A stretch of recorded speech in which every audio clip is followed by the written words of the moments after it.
Netcasts you love. From people you trust. This is Twit. Bandwidth for the Tech Guy is provided by CacheFly. CacheFly.com. Hi, this is Leo Laporte, and this is my Tech Guy podcast.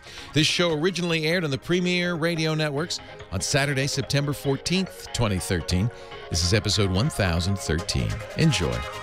The Tech Guy podcast is brought to you by Hover.com. Hover is the reliable domain name registration and management service that's simple, honest, and easy to use. For exceptional customer support and 10% off your new domain name, visit hover.com/techguy. Don't forget to use the offer code TechGuy. You know, whatever mood I'm in, when I hear this happy-go-lucky theme, I just perk up, because it's time for the Tech Guy Show. I do. It gets me in the mood to answer questions about computers, the internet, and home theater, and smartphones, and all that stuff. It just puts me in a mood. It's bouncy, happy-go-lucky music. Thank you to Ashley Witt, who composed that many moons ago, 2004, I think. It is damn catchy. And then, you know, we had a little remix competition. I can't remember the name of the guy who remixed it, but he did a great job. It's bouncy. Effin Dunn in our chat room says, I have this as my ringtone. That's cool. I listen to it in my car. I can't have it as my ringtone because then I would be bouncy a lot. I don't want to be bouncy. My ringtone is the James Bond theme, because then I feel spyish. Oh, nice. Ba-da-ba-da. Yeah. Just like that. I got the Stones. Huh? I got the Stones. Rolling Stones? Yeah, I used to have Start Me Up. That's a good one. Can you hear me knocking? Get it? Yeah. I'm knocking on your phone, Yeah. Heather. Pick it up. Do you assign different ringtones for... We're talking to Heather Hammond, who is the phone ranger, by the way, in case you're wondering, who's his voice? Because you're relatively new to the show. You've only been here for a few months. But Still, yeah. long-time call screener for the Dina Dell Show. We snagged her in a trade for a player to be named later. And... And we're thrilled. She's stepped right up. The best draft pick we've ever made.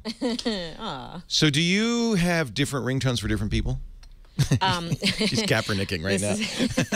It's so lame, but for all my girlfriends, Yeah. all the single ladies. That's good. But that Put a goes ring back on a it. few years. Yeah? Yeah. Little Beyonce. Everybody else gets, can you hear me knocking? Or my mom gets, do the panic. I don't know why. I think it cost me my last marriage because I think I had some sort of rooster crowing when Jennifer called me. Cluck, cluck, cluck, cluck. The chicken. It wasn't the right. You can really insult people with picking the wrong ringtone for them. And so you don't want them to find out. And yet, it's so handy because it's kind of mnemonic. You know, Right. when you hear the song, you know, you make me feel like a natural woman.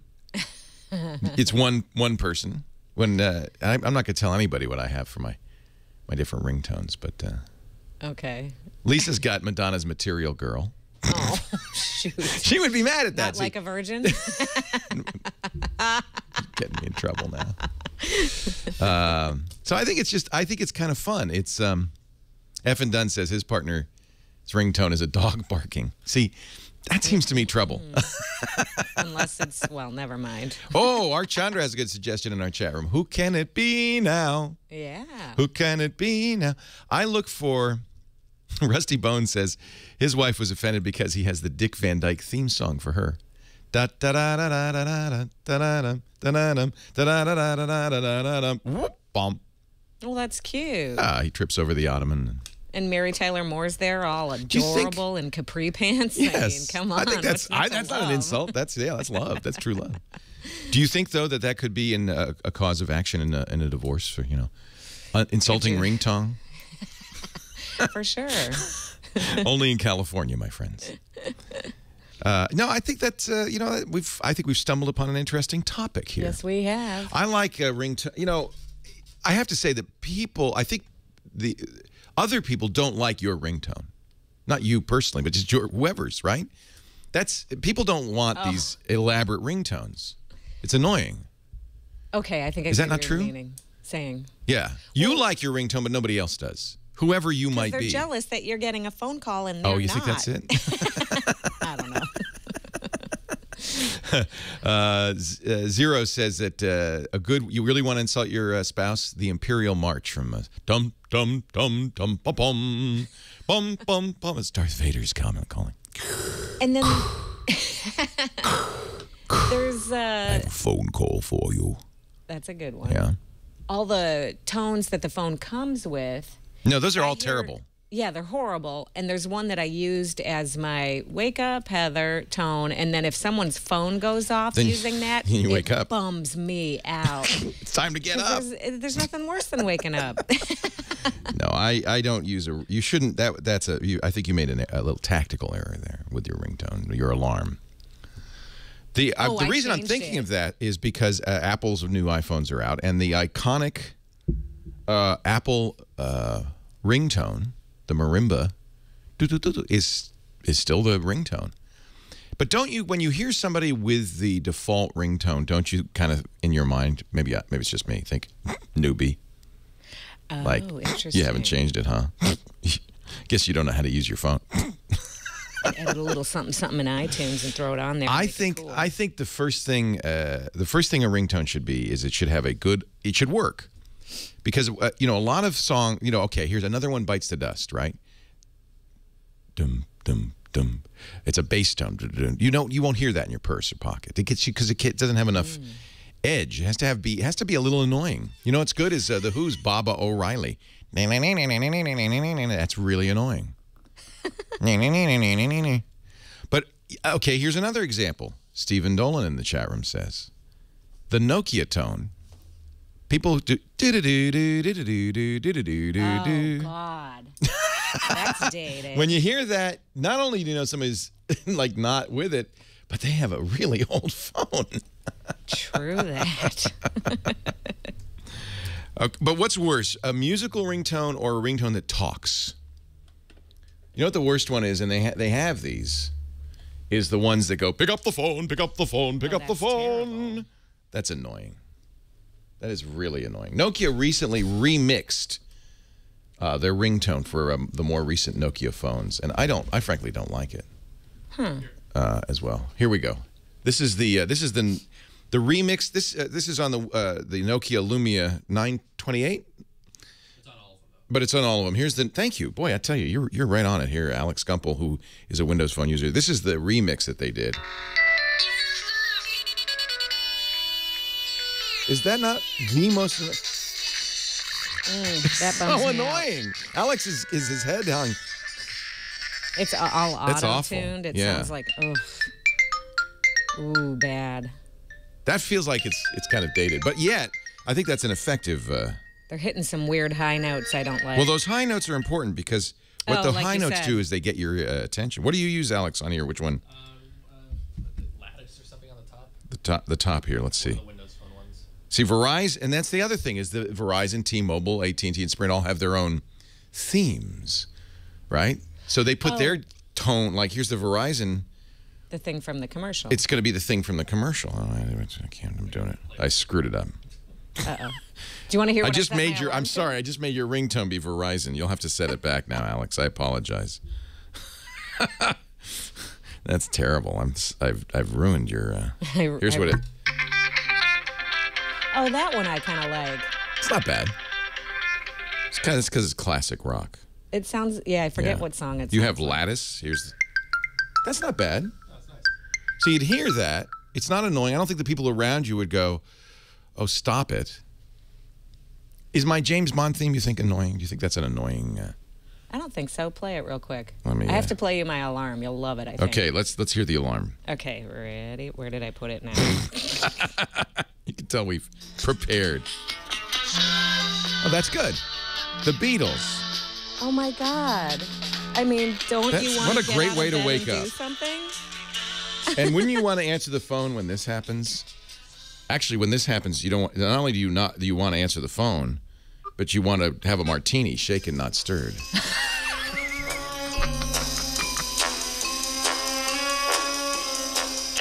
And see okay, this to me has I've spent way too much time thinking about this. This to me has the perfect elements of a great ringtone. It starts quietly. So you can notice it maybe in your pocket, or you can get it before it gets annoying. But then, ding, ding, ding, ding, it starts to get more annoying and more annoying and more annoying, and I think that's a ringtone. Perfect ringtone. We've wasted enough time. I think we should go to the phones right after this. Yes. Leo Laporte, the tech guy. I think the sounder would make a perfect ringtone. This is a good ringtone. I can't use my own music or sounders because then I feel like I'm on the air. Well, if you hear this, you'll know to be quiet. I go, and then I stop talking.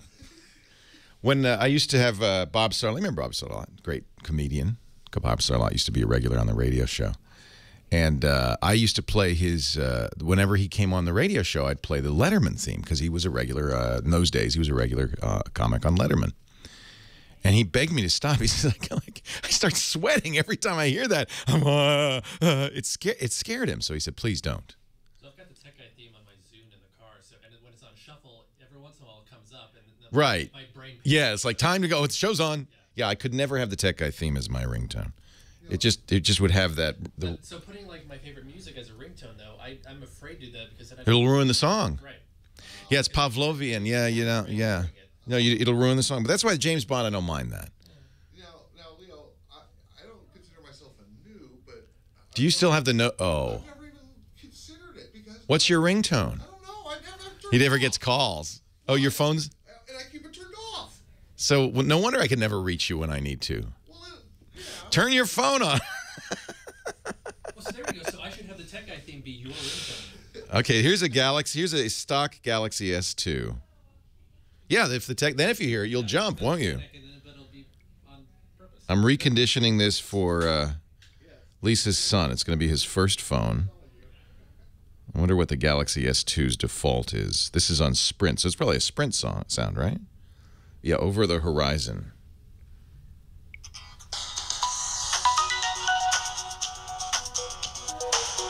The problem with most of this music is it's bad music. It sounds like that music we play in the breaks. Because it's like studio musicians who have been brought in to play something that sounds like music, vaguely sounds like music, but isn't really.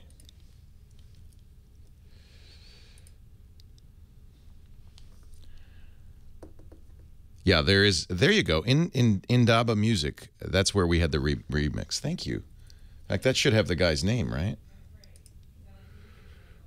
And don't we have it on the wiki? MDL Productions. That's who did it. We got great calls right off the top. Yeah, this is the one we use. So that's a remix by MDL Productions. And this is MDL Productions. Oh, no.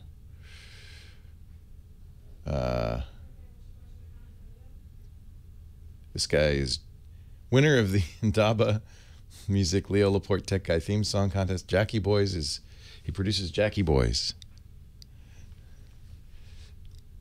Vote for my Mariah remix here. Credit where credit is due. Yeah, we should put both on the wiki. Actually, if we don't have that on the wiki, I should get that up there. Carrier provides ringtones and the factory provides ringtones almost always. So here's the Moto ringtone. See if I can find it. I use also this as a ringtone a lot. Beautiful. Isn't that nice? It rings. Do you know who that is? I bet Okay, you thanks. do. Hang on a You second. seem like the type that would know that. Oh, This is hell the- yeah. It made me angry that I haven't listened to that record Isn't that in a so great long, record? actually. Avalon from Oh, it's the best. Roxy Music. Here's Beginning to Moto. end. Moto. I don't know.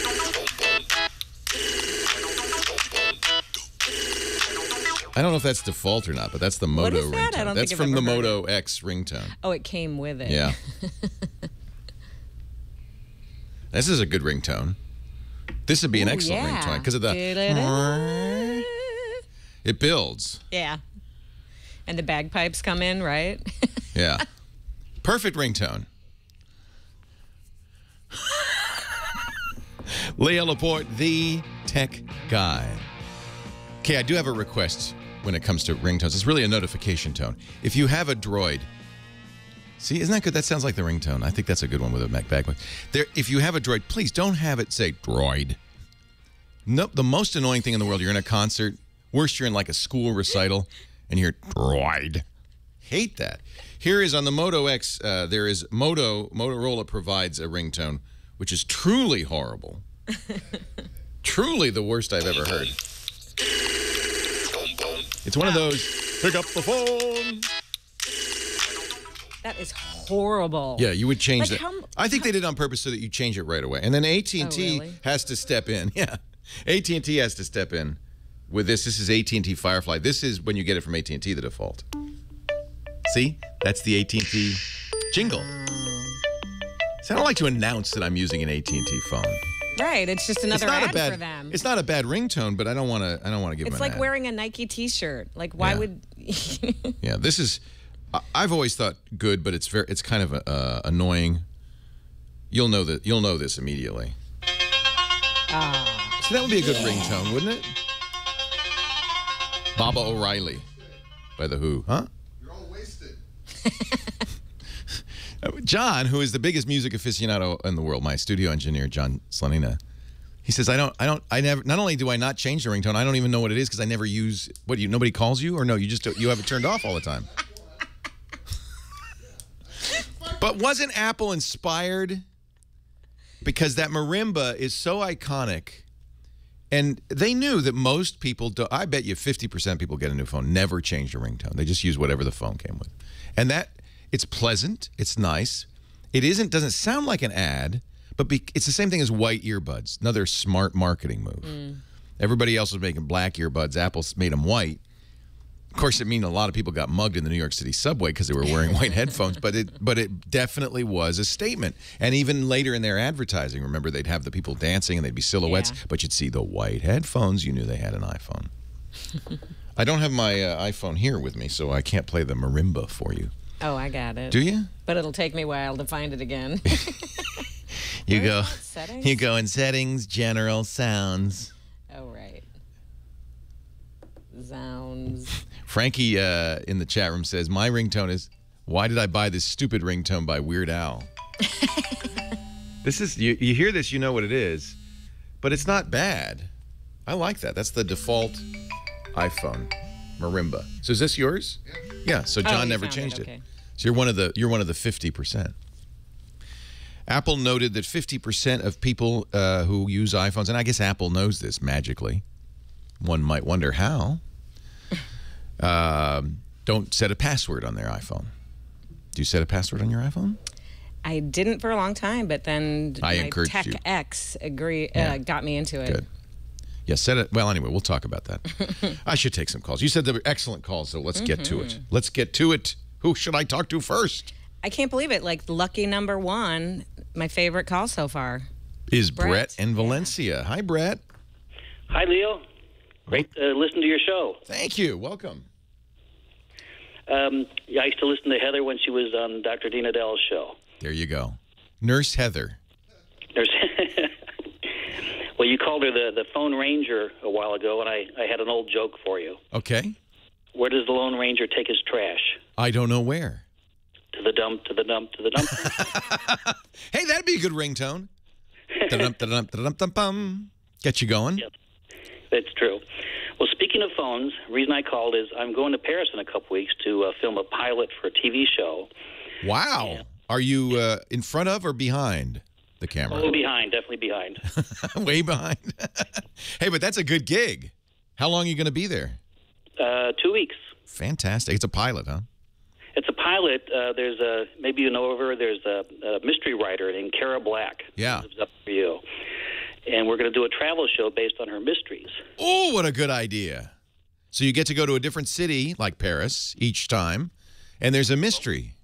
Yes. Each episode will have a mystery taking place in a different part of Paris. Love that. Oh, it'll always be in Paris. Yes. Yeah, because all our books are placed there. And we'll go underground into the quarries and Oh, what fun. to the cafe where Hemingway went, things like that. Oh, what fun. But my issue is I don't know what to do for a cell phone there. If I should just get a simple phone for just making calls, I have a feeling I'm going to need to text and be on the internet as I think you want data. Whenever I go to Paris, sounds like I go a lot, doesn't it? I wish.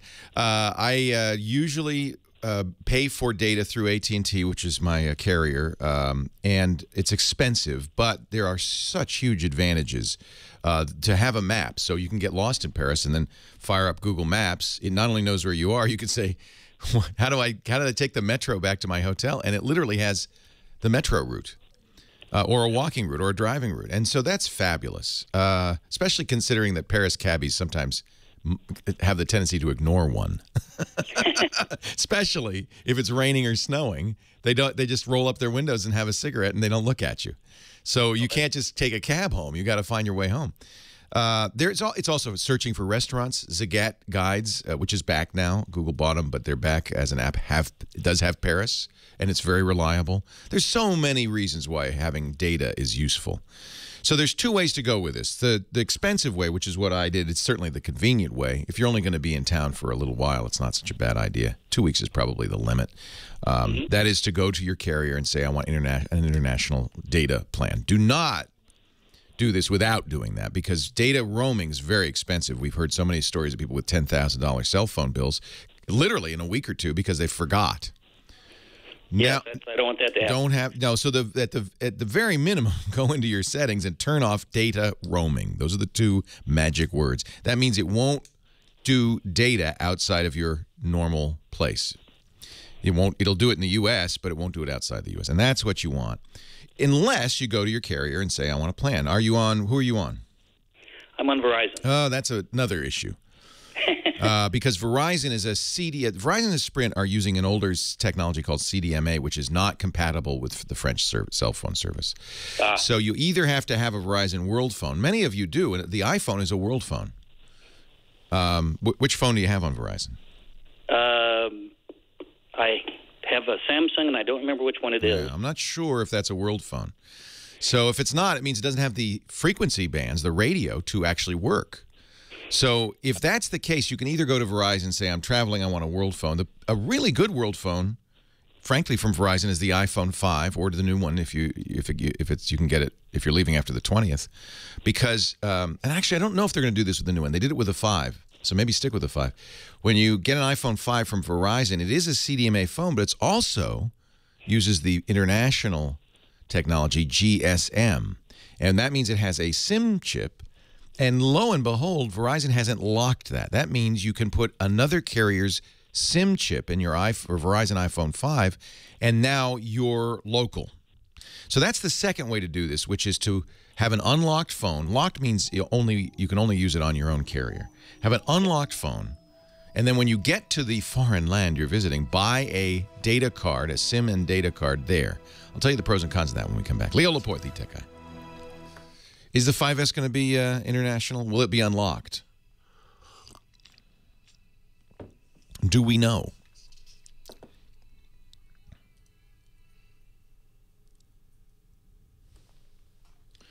This is a Johnny Jet call. But it's going to be Scott Wilkinson in the house. Hey, Scotty. So you're coming up Thursday. I am. Can't wait. So excited. You know, you could stay at my place if you wanted. Well, I appreciate that very much. I actually have a buddy who lives about 10 miles down the road. Okay. I've already You're more than welcome to do that. Well, I appreciate it. Yeah, I'm throwing Abby out. Otherwise, I wouldn't, because she doesn't want strange men staying in the house with her. But, no, I would imagine not. She's going back to, she's going to stay with Jennifer while I'm gone. So okay. Then it would be, so that is news. So it would be cool. News. Yeah. Well, I appreciate so that. So if you or Robert gets tired, you can lay your head down. We can lay our head down. It'll be clean sheets. The cleaning lady's coming before you get there. Oh, and now excellent. I'll have to give you a little instruction sheet because, of course, I'm using that Onkyo AV receiver, and I'll have to tell you which of the inputs are which. That would be good. You could figure it out just by trying. I can figure it out, sure. But what I have on there is a Chromecast, a Apple TV. Yeah. It has a MHL slot that there's a Roku. I don't know if it's in there, but it's in the front panel. You can plug it into that if you want to use the Roku. Okay. All right. You got a Blu-ray player? It has the cable box. And then, and this is kind of not the ideal way to do it, yes, I put the PlayStation 3 down there, and it's plugged in.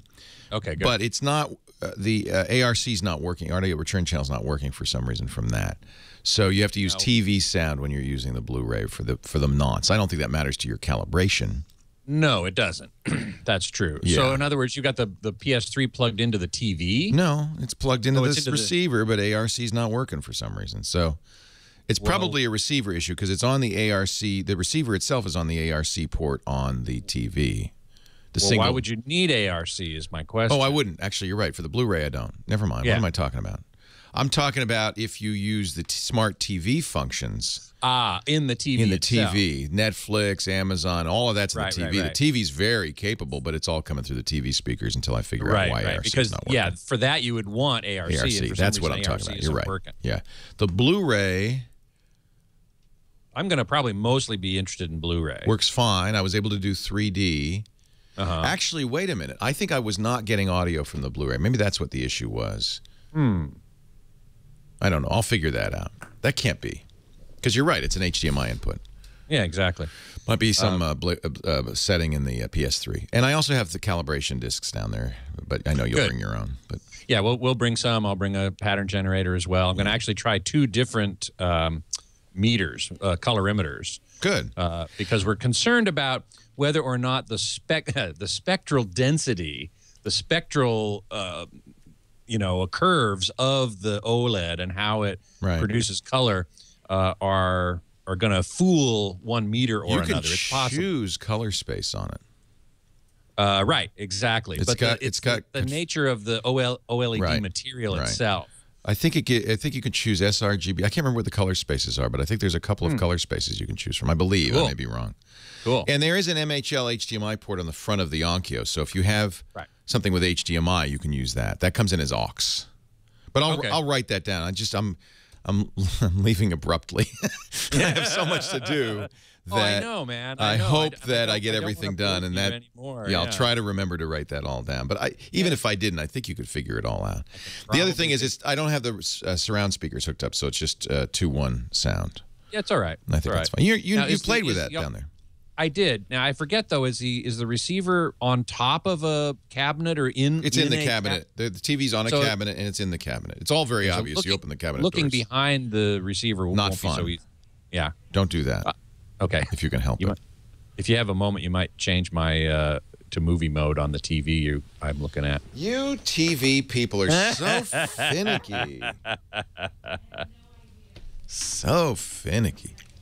Leo Laporte, the tech guy. Scott Wilkinson's here. He's our home theater guru.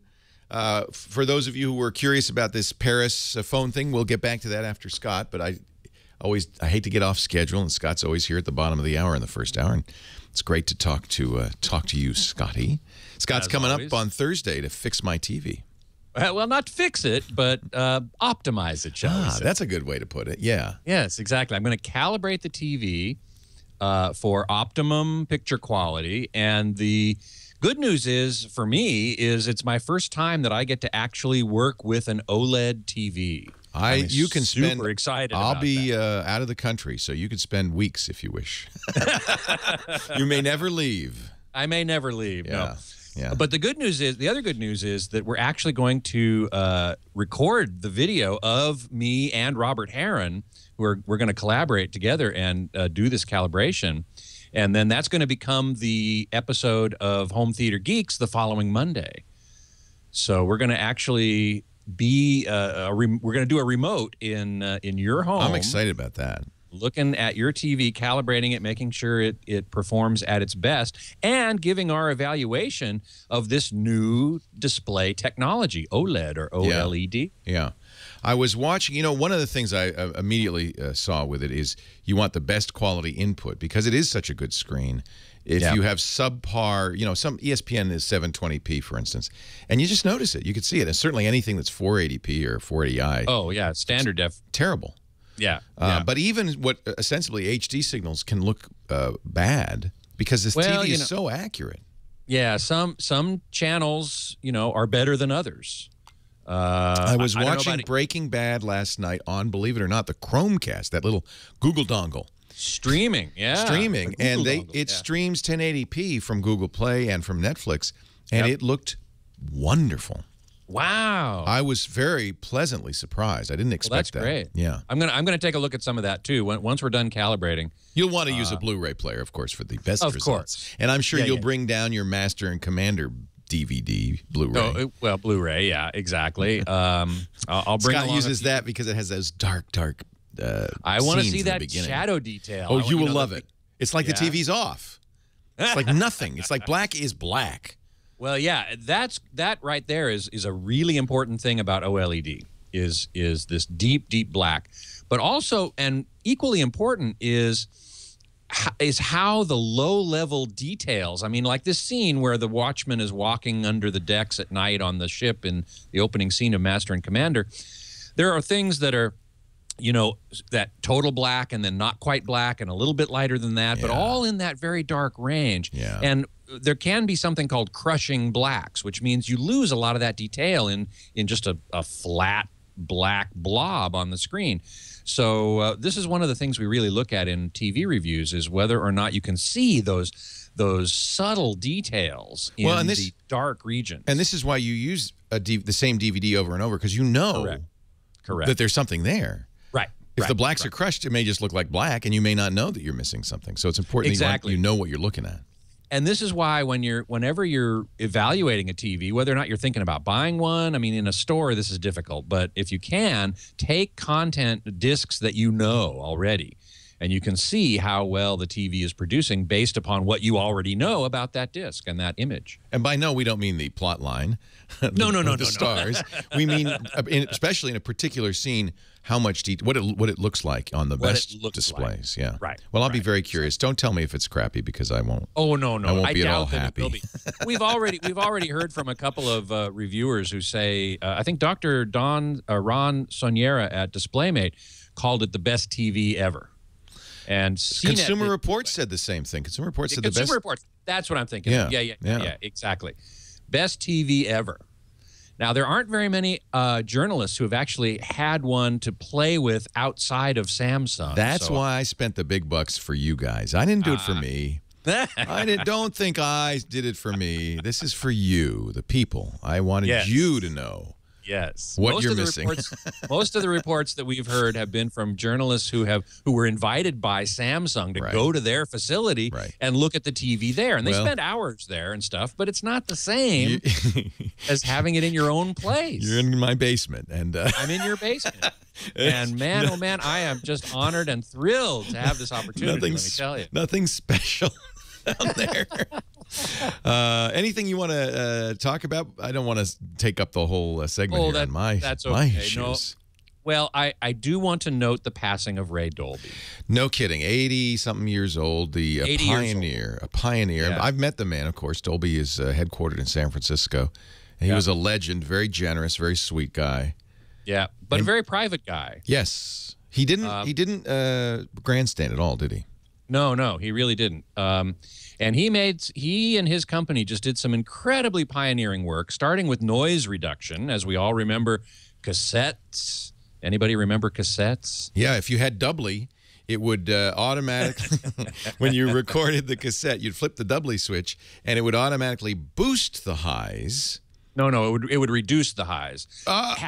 It would boost them on recording. On recording, that's what I mean. And then on playback, it would knowing that it had already boosted them 10 dB, would reduce them 10 dB, at the same time reducing hiss, which was a big problem for those of you who remember physical media. Yeah, hiss. And it only did that with quiet, the quiet signals. If the signal was loud already, it didn't do it. Right. Because it didn't need to. The loud sound would mask the tape noise. But in the quiet passages, it would boost them up.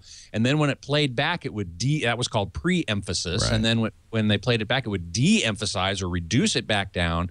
And by so doing, it would also reduce the tape noise. And so it made cassettes a viable medium for portable music. And of course, everybody remembers the Walkman. And, I had one. I took it on walks with me, literally. So we have Ray Dolby to thank for making cassettes viable. Dolby also did the first surround sound. Star Wars and Close Encounters of the Third Kind had Dolby stereo was the first use of that in a commercial cinema. Of course, we also have Dolby Surround, Dolby Pro Logic, Dolby Digital, and now Dolby True HD, which is a lossless compression. So they have made quite the impact on the sound of what we enjoy in terms of movies and TV and Blu-ray and DVD and all that stuff. My memory, I think, wasn't Ray Dolby at Ampex when they created the video tape recorder? I think that's where he got his. I may be wrong on that. I don't remember. I don't remember. Co-inventor of video tape recording at Ampex. That's right. I'm seeing it now. Okay. Yeah. So this guy has quite an engineering background. Serious. We wouldn't have a VCR. We wouldn't have had a VCR without Ray Dolby. Yeah. Pretty amazing. Pretty amazing. Pretty amazing. Yeah. Pretty amazing. So well, I note with sadness his passing, and I'm sure Dolby will carry on and continue to make great things. He hasn't been very active in the company for some time. Not lately. Yeah. Well, he deserved to retire. Absolutely. He was there though. I mean, we did a benefit for my school actually at Dolby Labs in San Francisco, and Ray came and. No kidding. Yeah, it was wow. He had Alzheimer's, so he wasn't he wasn't in the best of shape, but he was there, and he was excited to be there, I think. So it's really a neat story. Ray Dolby passed away at the age of 80. Just last September 12th. Yep. Just a couple days ago. So, Scott, who's on the Home Theater Geeks on Monday? Home Theater Geeks. I have a very special guest, actually, David Katzmeyer, the head TV reviewer at CNET. So tune in Monday, 2 p.m. Pacific, 5 p.m. Eastern. You can invite him down and sit in the basement with you if you want. Yeah. Okay. He's in New York. Thanks, Scott. Leo Laporte, the tech guy. I bet he'd fly out just for that. No, CNET already had a review, actually. He's seen it already. But that was in the Samsung. He saw it in the Samsung facility. When I told him what I was doing, he said, "Ooh, I'm jealous." Yeah, to actually have your hands on it and to be able to mess with it and and screw around without with a Samsung guy, over your shoulder going, "Oh no, don't touch that." I doubt Samsung did that, but no. But at the same time, also it may have been. It's probably was calibrated by Samsung and. Yeah. I have one out of the box. Like you'd get it if you bought it, if you were silly enough to buy it. Oh, that is so cool. Yeah. I just can't. I'm very happy with it. There's quirks in the software and so forth, but I'm very, very happy with it. It's I expect to be pretty blown away myself. Yeah, I don't want to oversell it because I don't want you to get there and go, well, it's nice. Yeah, right. It's nice, I guess. Nothing special. Yeah. No, I bet it is something special. I feel like it is, and I have the Viera upstairs, and it's also the Viera's bigger. It's 65 inches, right? But given the choice, I always sit downstairs because it really, for football, it's incredible. You got to turn off the plastic stuff. It hasn't come back on since then, so I don't know why. Yeah, didn't you tell me that it automatically came back? It reset its settings at one point, a couple of times. It hasn't done that since. I wonder, maybe that was an automatic firmware download or something? It might have been there was a download. Do you have it connected to the TV connected to the internet? Oh, right? Yeah, it's on the internet, yeah. Yeah, okay. Thank you. So they could potentially be doing that, and in which case it might reset these things. Yes. If it resets the calibration, then I would be really upset. Because that takes time to do. And I may be wrong that there's a way to save out the calibration. I hope so. Yeah, well, I'm sure there is. There's memories. So probably if it did do that, all you'd have to do would be to go into the memories and say, okay, bring that calibration back. Yeah, I'll be pissed. Now, is there any way for you to export your calibration to publish it for people? Oh yeah, absolutely. I'm gonna use a software program called CalMan from SpectraCal that generates all kinds of great graphs, and I'm going to publish those graphs. Come out as PDFs. Oh, excellent. And I'm gonna just make them available to your web guy. Would I be able to use them to recalibrate? No, but I'll publish the settings as well. Oh, okay. Yeah, because there are settings on the screen. I mean, I can. Yeah. So the contrast, brightness, tint, color, sharpness, and then all the grayscale calibration numbers as well. And if it has a color management system, which it probably does, you say it's got more controls than. I've never seen anything like it. It has. It does have two reference, screens. Test patterns? Test patterns, yeah. Only two, but hey, still that's two. Yeah, really. The big question that I have is, does it have what's called a color management system, which lets you actually move where the red, green, and blue colors are? Right. Wouldn't that be nice? Well, and I assume it does, and I hope it does, because from what I've seen on show floors, the colors are always very garish, and I think they're way outside where they should be for accurate video reproduction. So one of my big questions is, can you tame that? Can you bring that color gamut, the range of colors that you can reproduce? Can you bring that into the system standard, which is technically known as Rec 709? Right. Well, so, I don't know. I mean, I browsed a little bit in the settings, but I didn't spend much time there because I was afraid of what would happen. Well, you can't break it. You know, you can. And then there's always a reset button. There is. Take it back. There is a reset to defaults. Yeah. Right. Exactly. So, boy, this is just going to be great. Yeah. So Heather has a question for you. Her car stereo's busted. Oh man. Speaker blown is all. Was it blown when you bought it, or? You know, it was. I think it's rattled a little. It was just like mine. I blew mine. She blew hers. Right. Oh, that's. You're just playing your music too loud, Heather. Yeah. Crappy Harman Kardon. No, I need loud. I need volume. So she wants to know what to buy. Well, but you'll have to tell her another time, because. Oh shoot! I also wanted to know his ringtone. Get in the chat room, Scotty. What's your ringtone? It's a dog barking. Damn it!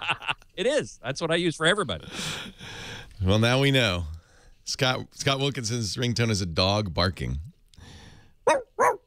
That would annoy the hell out of me, and it would drive Ozzy up the wall. You know, Lisa's ringtone is a doorbell ringing, which is also very bad. Leo Laporte, the tech guy, 8888. Ask Leo. That's the phone number. We were talking with Dave, or no, was it Dave? Somebody who's going to Paris. And he was asking, this is kind of the perennial traveler's question. What do you do about using your smartphone overseas? Now, if you're only going one place, it's a lot simpler. I have a much more complicated problem because I'm going to be in 5 countries in 3 weeks. And unfortunately, currently, there isn't one SIM card I could buy in any one of those countries that would work in all or even most of them. That's about to change. The European rules about data roaming are changing on the first of the year. So that's up in the air. But for now, I would suggest one of 2 things, which is one is the easy one, but the most expensive one, which is to go to your cell carrier. Verizon's not a great one for this. Make sure you have an international phone and then buy an international data plan. If you don't have an international phone, if you have a Verizon or Sprint phone that doesn't work overseas, well, you're going to have to rent one or buy one from them or somebody else. But if they say, oh, no, that'll work in Paris, then you're going to buy data. Now, unfortunately for Verizon, I think it's $25 for 100 megabytes. And I don't know how many times you can buy that. I'm on AT&T, and I was able to buy 800 megabytes, which should last me 3 weeks. It's very expensive. It's $250, but at least I'll have some data on that phone. And to me, was worth it, because then I can use the phone to get email, to get texts, to check that kind of stuff. And most importantly, not to get lost. The maps, I think, are hugely valuable. Now, remember, this is data. Phones is a second issue. You know, if you want to keep your phone number, you want to keep your phone, then you can either bite the bullet and pay several dollars a minute, or you can buy an international plan. In all cases, by the way, you want to check the international plans for data and phones, and text too, which is a third kind of data. You want to make sure that the countries you're going to are supported. So you can buy an international plan that doesn't, in fact, work because they don't have a roaming agreement in the country you are in. And in that case, you could really be sorry. Then the other way to do it is to buy a SIM in the country you're going to. You can go to Paris, buy a French SIM. The place I like to go to find out what SIMs work where and how much and who's the best is a wiki called prepaidwithdata.wikia, wikia.com. And you could pick the country. We'll go to France here. And you can see a little bit of background information. There are 4 operators in France: Orange, SFR, Bouygues, or something like that, and Free Mobile. And then you could see the various SIMs you can buy. In many cases, you could buy these SIMs at the airport, at a newsstand, sometimes at the post office, or, of course, at the phone stores, at the Orange store or whatever. And so the thing to do is to check and see who offers the best deal unlimited data if you can, but if you can't, who offers the best deal per megabyte, for how long, and so forth. And this is quite a long page for France because a lot of people go there. So that's what I would check. I know one of my colleagues, Sarah Lane, when she went to London last year, bought a little card from 3 that was very inexpensive, 15 pounds, I think it was, which is what, about $28, and gave her unlimited data for a month, which is great. I mean, that's a good deal. But you have to have an unlocked phone to put those SIMs in. So you may want, and I do this, you may want to go out and purchase an inexpensive unlocked, a Galaxy S3 or something like that. That's unlocked. That's European. That way you can just pop a SIM. I'm going to bring my Galaxy S4, which is an unlocked European Galaxy S4, and that way I'll have a phone I can pop a SIM in and use. All right? All right. Good luck. Have fun in Gay Paris. Dave in Lane Forest, California. You're next. Leo Laporte, the tech guy. Hi, Dave. Hey, Leo. I have I'm a total white guy, but I have Spanish music for my wife's ringtone because she and I just don't speak the same language. Actually, that's if it's the kind of music I hear on the Spanish language radio stations, that's very peppy. That'd be good. It's actually Spanish music from a Target commercial on TV. I went out and found it and downloaded it. I love it. That's great. She likes it though, right? Yeah. It's all funny. So, hey, I've got thousands of pictures from several years of, elementary school with my kids, Cub Scouts, Boy Scouts, taking pictures for the Cub Pack and the troop. So not just my kids, a ton of kids. I have them on my computer in kind of a traditional Windows file system that doesn't make any sense, but I thought it did as I was doing it. Only makes sense to you, yeah. Yeah, exactly. It doesn't even do that anymore. I used Picasa, and I watched your how-to video with Izzy from earlier in the year. Yeah, IAZ, yeah. You guys kind of elbowed at people that do kind of that Windows file system, but didn't say how to organize it. It was just kind of, hey, import them all to Picasa. How do I organize these? What do I do with them so they make sense? Well, the first thing Picasa will do automatically for you is organize them by date. And that may make sense because if it was a school event on a particular day, that should be easy to go to that. But you can also make folders that make sense. So if you have pictures of a trip, a school trip, I did, I was the chief photographer for a long time on the school trips. You make a photo album of that. And that album you can share, not publicly. You probably don't want to do it publicly because it's pictures of kids, but share it with a password protection and then send a message out to the other parents and say, here's where pictures of your kids are. People appreciate that. Yeah, they do. And this is a really easy way, and I've done this for years. It's a really easy way to do that. The other thing is you can use, and I would recommend, get the Picasa application, which you can get. That's what I use. Yeah, so do it in the Picasa application, and then it will automatically propagate it to the Picasa web albums. The other thing that's fabulous about Picasa is it has face recognition in it. So you can say, hey, this is, Joey, and then it'll find all the photos with Joey in it, which makes it a very easy, automatic way to organize. It's time consuming, but it is cool just to go through a lot of old photos. Yeah, no, and I agree. And so I'm looking at the photos, the organization I have, and it's pretty haphazard. I have one for, some for dates. I have some for, particular things. I took a series of photos of my ham radio station, and so I put those in a folder. It's a lot easier if you do it as you go, of course. Yeah. But Google gives you really nice sharing capabilities. You can see on the right side of your Picasa web albums, you can see who it's shared with. You can check a box that says notify these people when photos are uploaded to this album, so they'll automatically get an email that says there's new pictures in that album. So I think the key is to think that way. You can also organize automatically geographically, and that's kind of neat. If you have if you've been taken with a camera phone or you use a camera that will add the geographic information, many modern cameras do that. Boy, you really can. That's really a lot of fun. What about and I don't really know what this is called, but embedding information about the picture into the file so that when I find it 15 years from now when it's not organized. Yeah, you should always do that. And in Picasa, you totally can do that. This is called the EXIF or EXIF information. Your camera's already embedded some stuff in there. If you have a camera that automatically does, for instance, geolocation, that's where it puts the longitude and latitude. It'll put the date. It'll put the aperture information about the technology, the camera used, how it was set, and so forth. But you can go in there and add notes. You can add people's names. You can add anything you want. And I do think that's an excellent way, because every single program that you use going forward, even into the future, will support EXIF.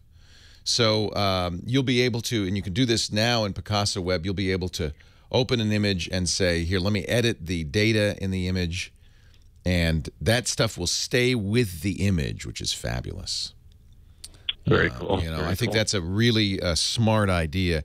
There are programs, and I don't recommend them, that have sidecars, they call them. They'll add data in a sidecar to that photo, but that isn't compatible with the world. You want it to be in, there's two kinds of industry standard, it's called metadata, data in addition to the picture, metadata technologies. One is the one EXIF that I talked about that everybody supports, and there's one that the newspaper folks use, IPTC, that has even more information. That's also standard. So if you have an editor that can edit IPTC, it's not a bad thing to add more information there as well. Most programs will understand that too. Now you've got all the information in the photo. So even if you copy it to a CD or a USB key and bring it somewhere else, you should always be able to get that data out of it and organize by it. It's kind of a really good way to do it. Better than just folders that are specific to the program. Hey, good question. Thanks for the call. Leo Laporte, the tech guy. More of your calls coming up. Yeah, Picasa. I don't think they're giving up on Picasa, but I think Picasa Web is being replaced by G+. But they still have Picasa Web albums and G+ albums and all of that stuff.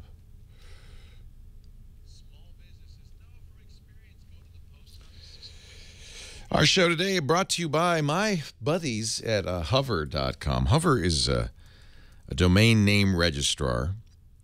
They were created by the folks at Two Cows to do something that I think Two Cows does really well, which is do a better job of a business that's not doing such a great job for its customers. Domain name registration. If you go to Hover, hover.com/techguy, you can learn all about it and get a discount on your domain name registrations. You can also move your existing registrations over to Hover. Hover is simple, clean, no upselling, friction-free, sometimes people say. So when you register a domain name, you're not going to get 100 check boxes of junk they want to sell you. It's very simple. I think everybody should have a domain name for their family name or their personal name. That is a great way to do email, for instance. Go to hover.com, register your name. If it's not too late, or something like it. I have Leoville. I've had that for years. And now I give out my email address as a Leoville address and then have Hover forward it to where I want it to go. That's one of many uses for Hover. They also have Google Apps now. This is kind of interesting. If you love the Google productivity apps, Gmail, Calendar, Drive, Docs, you can now have them through your own domain name. We do it at Twit. So if we have mail.twit.tv is Gmail.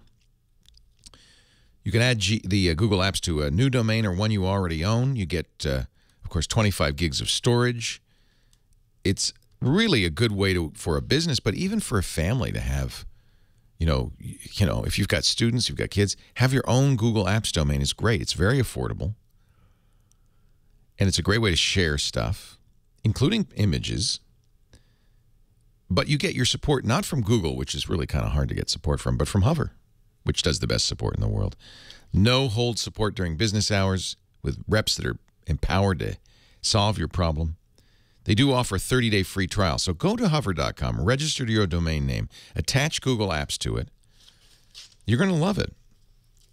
Hover's running a Refer a Friend contest. If you're already a Hover customer, you could win a 2013 Vespa. I love this. I love this. When you refer a friend to Hover, you and your friend get a $2 Hover credit. And for every successful referral, you get 5 entries into the contest. Plus, if you share the blog post on Facebook or Twitter, another additional entry. Contest closes at the end of this month, September 30th. So hurry on over to Hover. Hover will randomly select the winner from all entries. Everyone has a chance to win. They call it spreading the Hover love. Go to hover.com/techguy for more information and use the offer code TechGuy to get 10% off your domain name registration at hover.com. Where's the Vespa giveaway? There's the Google Apps information. Maybe it's on the front page at Hover. I think that's such a, I guess maybe when you just, I guess you just automatically, if you refer a friend, you get in, you get entered in. Hover.com/techguy. Well, hello. How are you? Good to see you. Leo Laporte here, the tech guy. Time to talk about computers and the internet and cell phones and camcorders and home theater and MP3s and all that jazz. 8888 Ask Leo. That's the phone number. 888-827-5536. Can you believe this is a sign of the times? Apple announced a new iPhone on Tuesday, and I haven't talked about it much at all. Or at all. Are you yawning, Heather? I think Heather's yawning. It seems like people were underwhelmed. Well, I was underwhelmed by the iPhone 5, and it turned out to be the best-selling iPhone of all time, so it shows what I know. The tech journalist wants something exciting every time. You know, we want something to jump up and down about, to write about, and of course, that's not how things work, especially for an established company like Apple. And I think for an established, and I think this is what's changed, an established category like smartphones. When Apple launched the iPhone in 2007, they changed everything, and it was there was a lot of innovation, a lot of changes, a lot of exciting stuff for the first few years. But we've been, this has been around for a while, and I think we kind of understand now that, how it works and what doesn't work, and really they're all just slabs of glass with a computer behind them. They're touch screens, and I think everybody's kind of got the idea. So I don't expect to see wild innovation anymore. That's fine. That's a mature industry. That's how it works in technology. The wild innovation is going to go towards, I think, wearable computing, things like that. Nevertheless, the computer you interact with most, I interact with most, sometimes too much these days, is your smartphone. I mean, haven't we all seen the movies and the videos of people staring at their phones and walking into traffic and walking into trees? And it's true, though. You go to a restaurant nowadays, and everybody's looking at their phone. They're not looking at each other. Now, I'm not complaining about that, but I think that just is a measure of the fact that these phones have taken over. They are easily the most popular, most used computers in our lives.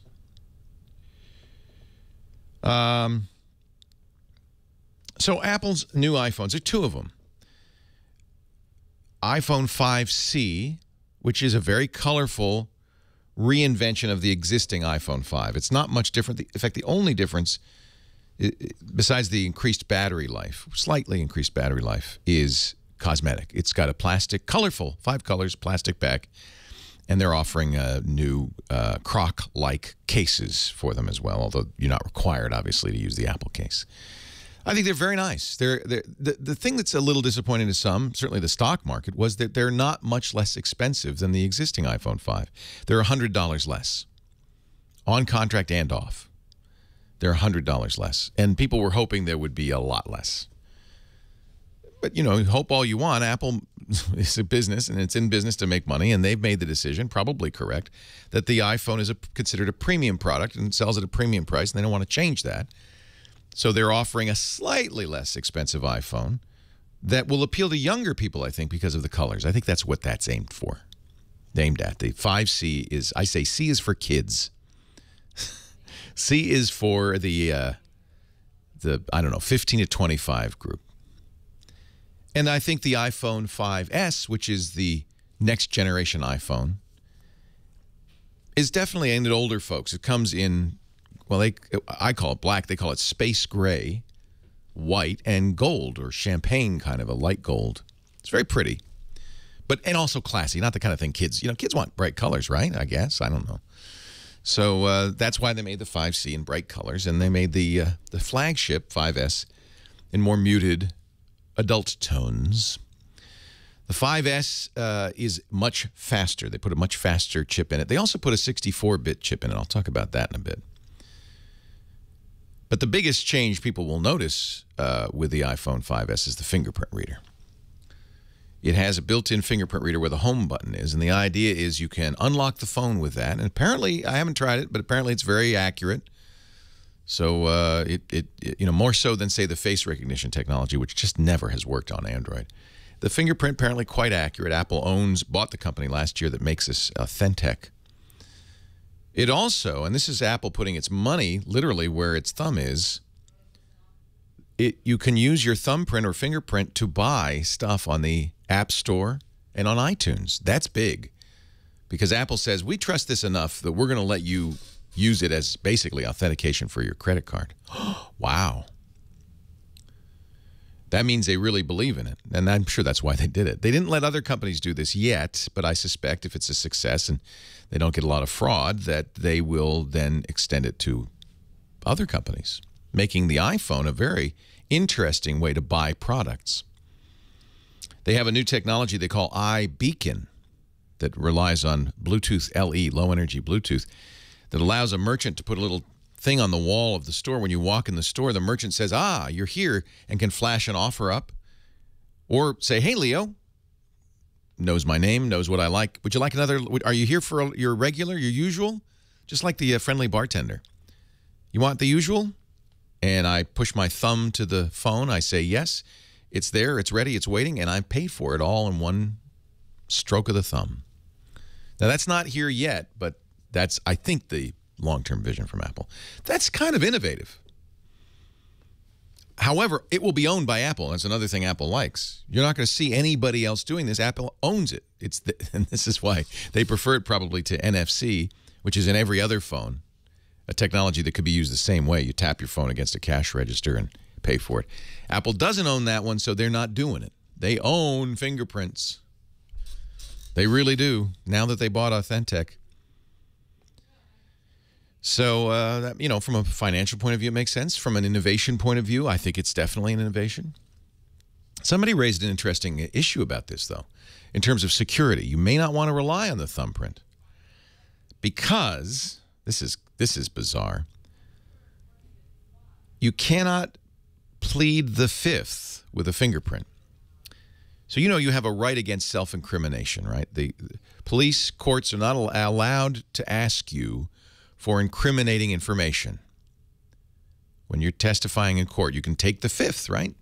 I'm sorry, if I were to answer that question, it would self-incriminate, and so I'm not going to do that. And the courts have upheld your right to do that. It's a constitutional right. But the courts have also said this only applies to things in your head, like a password. That applies. They cannot ask you for a password if unlocking the phone would reveal something that would incriminate you. It does not apply to a fingerprint. That's not something in your head. That's something you have, and the courts have upheld many times that is not protected by the right against self-incrimination. So you may just be aware that there is a little bit of a change in how, in your privacy in a sense. Interesting, huh? I hadn't really thought about that until somebody, a lawyer, wrote a blog post about it. The other big change, which everybody who has a recent iPhone, including you, Heather, you have an iPhone 4, it's 4 or later, or an iPad 2 or later, or an iPad mini is going to get, on September 18th, 4 days from now, you will be offered a brand new operating system, iOS 7. Beware. You may not want this. I wouldn't rush to get it for two reasons. One, because, as always, with a completely reimagined OS, some apps won't work. They've had a pretty good beta test, and I think most apps do, but you should always, the apps that you want, you should make sure they work with iOS 7 before you upgrade. That's just prudent. The other one's a little different, which is it looks really different and acts really different, and you may be freaked out by it. Apple thinks you will. That's why they've been training their geniuses to answer questions from freaked out users who say, where's my search? How does this work? The calendar's all different. I would be slow to upgrade to iOS 7. I'm not super fond of it. I guess I'll get used to it. I don't like how it looks, and in some cases how it works. But you might. Just be slow to adopt. Leo Laporte, the tech guy.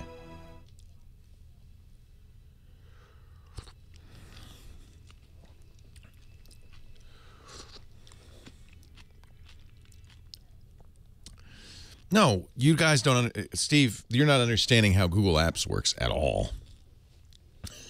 This is the Google Apps for Business, which you pay Google for the same amount. But Google does this with a lot of companies. You can be a provider That way they have somebody do the support, because Google really doesn't support you with Google Apps, as you probably know.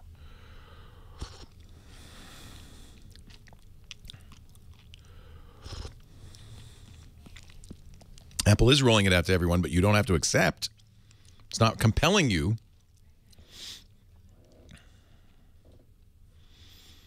So I forgot to bring my iPhone because I have it on there. You don't test it, Cool Bite. You wait till people howl, or you go to the website of the company. You don't test it unless you want to.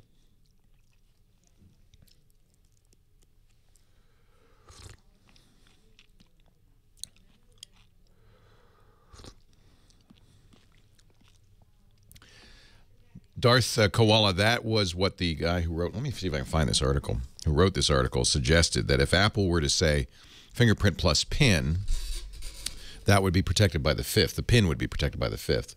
However, that obviates the whole point of the convenience of the fingerprint, which is that you don't have to enter a PIN. This is Marcia Hoffman writing for a Wired Opinion.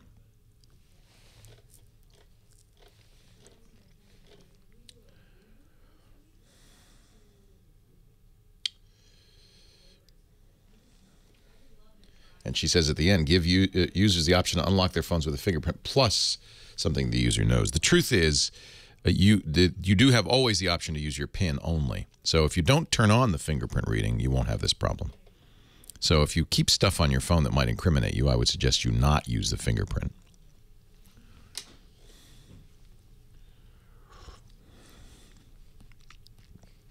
Yeah, I have the GMF and done. I did not use the previous ones. Let me paste this in here.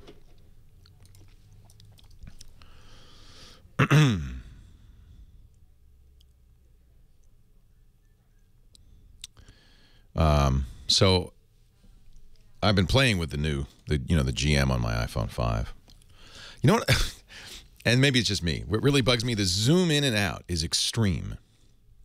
And it makes me a little queasy. I just don't. I turn off all those effects on my Android phone. See, to me, this is the issue. An iPhone, you can't, on an Android phone, if you don't like how it looks, you just get a new launcher. You can do whatever you want. And there's some very innovative, interesting launchers. Same thing with the keyboard. It bugs the hell out of me that Apple has not fixed their broken keyboard. They still have only uppercase letters on that keyboard. That's just bad UI design. And because you can't use another keyboard on an iPhone, that's, to me, a huge deal breaker. Yeah, battery life is very good. Excellent on iOS 7. And I imagine with the new M7 external processors on the iPhone 5S, you should see even better battery life. So even on the old iPhone 5, battery life is excellent on iOS 7. I will eventually, Lurk. I'm going to keep this TWIP manifesto internal as a working document for a while, and eventually I'll make a blog post. But I'll read you the advertiser, at least the preliminary advertiser. TWIT's revenue comes from advertising, and I expect it will continue that way. Only I know I'm going to run out of time.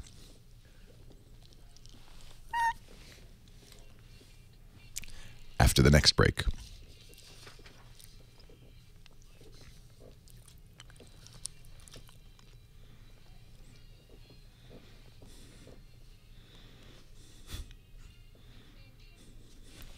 Yeah. Smile on your face. Smile. Oh, those smiling faces. They just lie. I love this. I forgot all about this song. The Backstabbers. Our great musical director, Nathan Staten. I called you Jason the other day. Jason, because I was thinking of Jason Statham. Nathan Staten, different person. He's not the guy from Lock, Stock, and Two Smoking Barrels. That's a different guy. But he is our musical director and doing a great job. Thank you, Nathan. Leo Laporte, the tech guy, 8888 Ask Leo's the number. We were talking about the new iPhones a little bit, and I'd certainly love to get your impression. Apple did another thing that kind of annoys me, and I want you to explain this to me. Explain this to me, Apple, or somebody who understands it. You can pre-order the 5C, the color one, because pre-ordering started yesterday at midnight. You cannot pre-order the 5S, the fancy high-end one, the one I want. You have to wait till it's available. Both phones will be available on the 20th, but you can only pre-order one. The other one you have to go to the store to get, or you can order it on the 20th and get it later. See, I would like to pre-order it now, as we have done in the past for the past few iPhone generations. You pre-order it, it arrives the day it's available on the 20th by FedEx, and you get it, and you have the new phone. And the only reason I can think for this change, and please correct me if I'm wrong, I want to be wrong, is that Apple wants there to be lines. Yes. They've decided that it's good marketing, that there are people waiting out in front of an Apple store on September 20th, and as a result, they're disadvantaging their most ardent. Thank you for the word. Ardent consumers. They're saying, no, you have to wait in line. Well, the foot traffic also might up buying cases. That's the other thing. Right. Okay. Yeah. So it's it's greedy. Saying we want better marketing. We want a line. We want you to come to the store. Maybe you'll buy a Macintosh while you're there. Who knows? Although you don't have to go to an Apple store. You can go to the phone store and get it. So you can go to your Verizon or your AT&T. But they want lines. And I don't know why they let you pre-order the 5C but not pre-order the 5S. Explain that to me. Explain it to me. You've got some explaining to do, team. I think a company that spits on its customers is not long for this world. And I think when a company does something that is clearly about, makes it less convenient for its customers so that they can get better marketing, get better news reports on the local news, that's not nice. Come on, that's just not nice. Unless maybe I'm missing something. Maybe there's another reason, that a perfectly good reason. Oh, we couldn't make enough of them. I can't think of what it is. If I have to go to the store, they better hand me a glass of champagne with my new phone. Oh, it's a great experience. Let me tell you, I've waited in line for iPhone several times. The first iPhone, the second iPhone, and it was a great experience. You meet neat people. But at 6 hours of my life, I don't want to spend in line at the Apple store. And Apple has always in the past, or not always, but in the last 3 generations, let us pre-order so we didn't have to wait in line. We could just get it. It just bugs the heck out of me. I know most people won't say this is a problem, but I see that as bad corporate behavior. Now, to get back to iOS 7, I would say don't jump. You'll get the offer September 18th. Your phone will say there's an update. Do you want it? I would say hesitate a little bit. If you can, look at your friend's iOS 7. Make sure you can take it. The colors, it's a very different design. You can change the wallpaper, and I did immediately. So it's not the Candy Crush wallpaper anymore. But it still uses a lot of bright colors. It's a flat design, no more skeuomorphism. That's fine. I don't mind that. I don't miss that. It's kind of like a Windows phone in that respect. That's more modern, I agree. It's a little weird, though, a little jarring, because many apps have not yet updated. In fact, Apple themselves haven't updated some of their app icons. They still have the old 3D fake lighting icons. For instance, the iWork apps. Now, I bet you Apple updates these before next week, but the iWork apps, Pages, and those Pages, numbers, and well, you know your iPhone better than I do. Pages, numbers, Keynote. Those icons don't match the new iOS 7 look. They still have the little bevels and all that stuff. Oh, now let's talk about 64-bit, because that's another one where Apple is certainly getting some mileage. They're the first smartphone to have a 64-bit, fully 64-bit operating system. That won't disadvantage any existing apps. They'll all work just fine, as always. But Apple, gets a little bit of bragging rights with that. And by the way, don't think it doesn't matter to the other companies. Samsung immediately said, oh, we're going to do that. Well, they can't right away because Android doesn't support it. So Apple's got a lead here. But let me say a little bit. I don't think it's much of a lead, because there's really no technological reason that you need 64 bits, especially in a smartphone. We talked about this before. Microsoft moved everybody to 64-bit desktop operating systems, and there was a very good reason for that. In order to address more than 4 gigabytes of RAM, which is a lot of RAM, but in order to address more than 4 gigabytes, you need to go to a 64-bit operating system. No phone is even close to that yet. iPhones, I think, are a gigabyte of RAM. The biggest RAM on any phone I know of is the Galaxy Note 3, and that's 3 gigabytes. You don't want more RAM because it uses more battery life. It's not a good idea, so I don't see smartphones moving to 4 gigabytes of RAM right away. So there's no benefit in terms of being able to access more RAM. Even on an iPad, I don't expect that to happen. There's no need for it. These are not really multitasking operating systems. You got plenty of memory. And that's the other reason. The benefit of 64-bit architectures is a little technical, a little difficult for people to understand. It really, the benefit comes from being able to handle a bigger chunk of data, 64 bits instead of 32 bits. They have registers, which are special portions of the processor that handle the data. Those registers are now twice as big. But it's rare that you need to handle numbers that big. Cryptography, it will certainly speed up cryptography. And then some video games might benefit. But my question to you is, do you notice that your phone feels slow? Heather, you got a really old iPhone. Yeah, but for a phone, does it feel slow to you? It's not slow. Not as slow as some things. Well, what's slow to you? Like, what do you wait for on your iPhone? Anything? Well, oh, boy, I wish this application had launched faster. No, they launch right like that. Yeah, well, my biggest thing is the battery thing, and I did what you did, which was just take Facebook off. Better battery life is definitely a part of iOS 7, and even more so of the 5S. They have changed the architecture to mean that the phone doesn't wake up as much, which will definitely increase your battery life significantly. And they've put a bigger battery in the 5C and an even bigger battery in the 5S, about a 10% increase in battery size. But they've also added a special processor, the M7 processor, that handles the accelerometer, and it's for health, for pedometer and things like that. And that means that they won't drain the battery as much, so it doesn't have to stay on to watch you walk. Gimme. Yeah, I think you should get a 5S. I think you'd like it. And that gold, I think, would look good on you. Oh, the champagne. By the way, when you buy a new iPhone, you're going to get iOS 7. You don't have a choice on that. It's only the older iPhones you can decide. Leo Laporte, the tech guy. He is, where are you, Johnny? You want to take a little guess? Yeah, I don't recognize the place. Oh, it looks like California. It's either that or Tuscany. Did you ever notice that Tuscany and California look exactly the same? They do. I think Sydney and Los Angeles look a lot alike, too. Yeah, you're absolutely right. When I went to Tasmania, we spent, 20 hours flying to Tasmania, which is an island just south of the tip of Australia. And it's on the 40th parallel. And it's exactly the same latitude as Petaluma. And except for kangaroos and wallabies, it was exactly the same. I thought, why did I fly all the way to Tasmania? It looks just like California. You get some accents. You get some good food, too. So the chat room guesses you're in Pasadena. No, I'm right outside Toronto in Canada. Oh, you're in Canada. All right.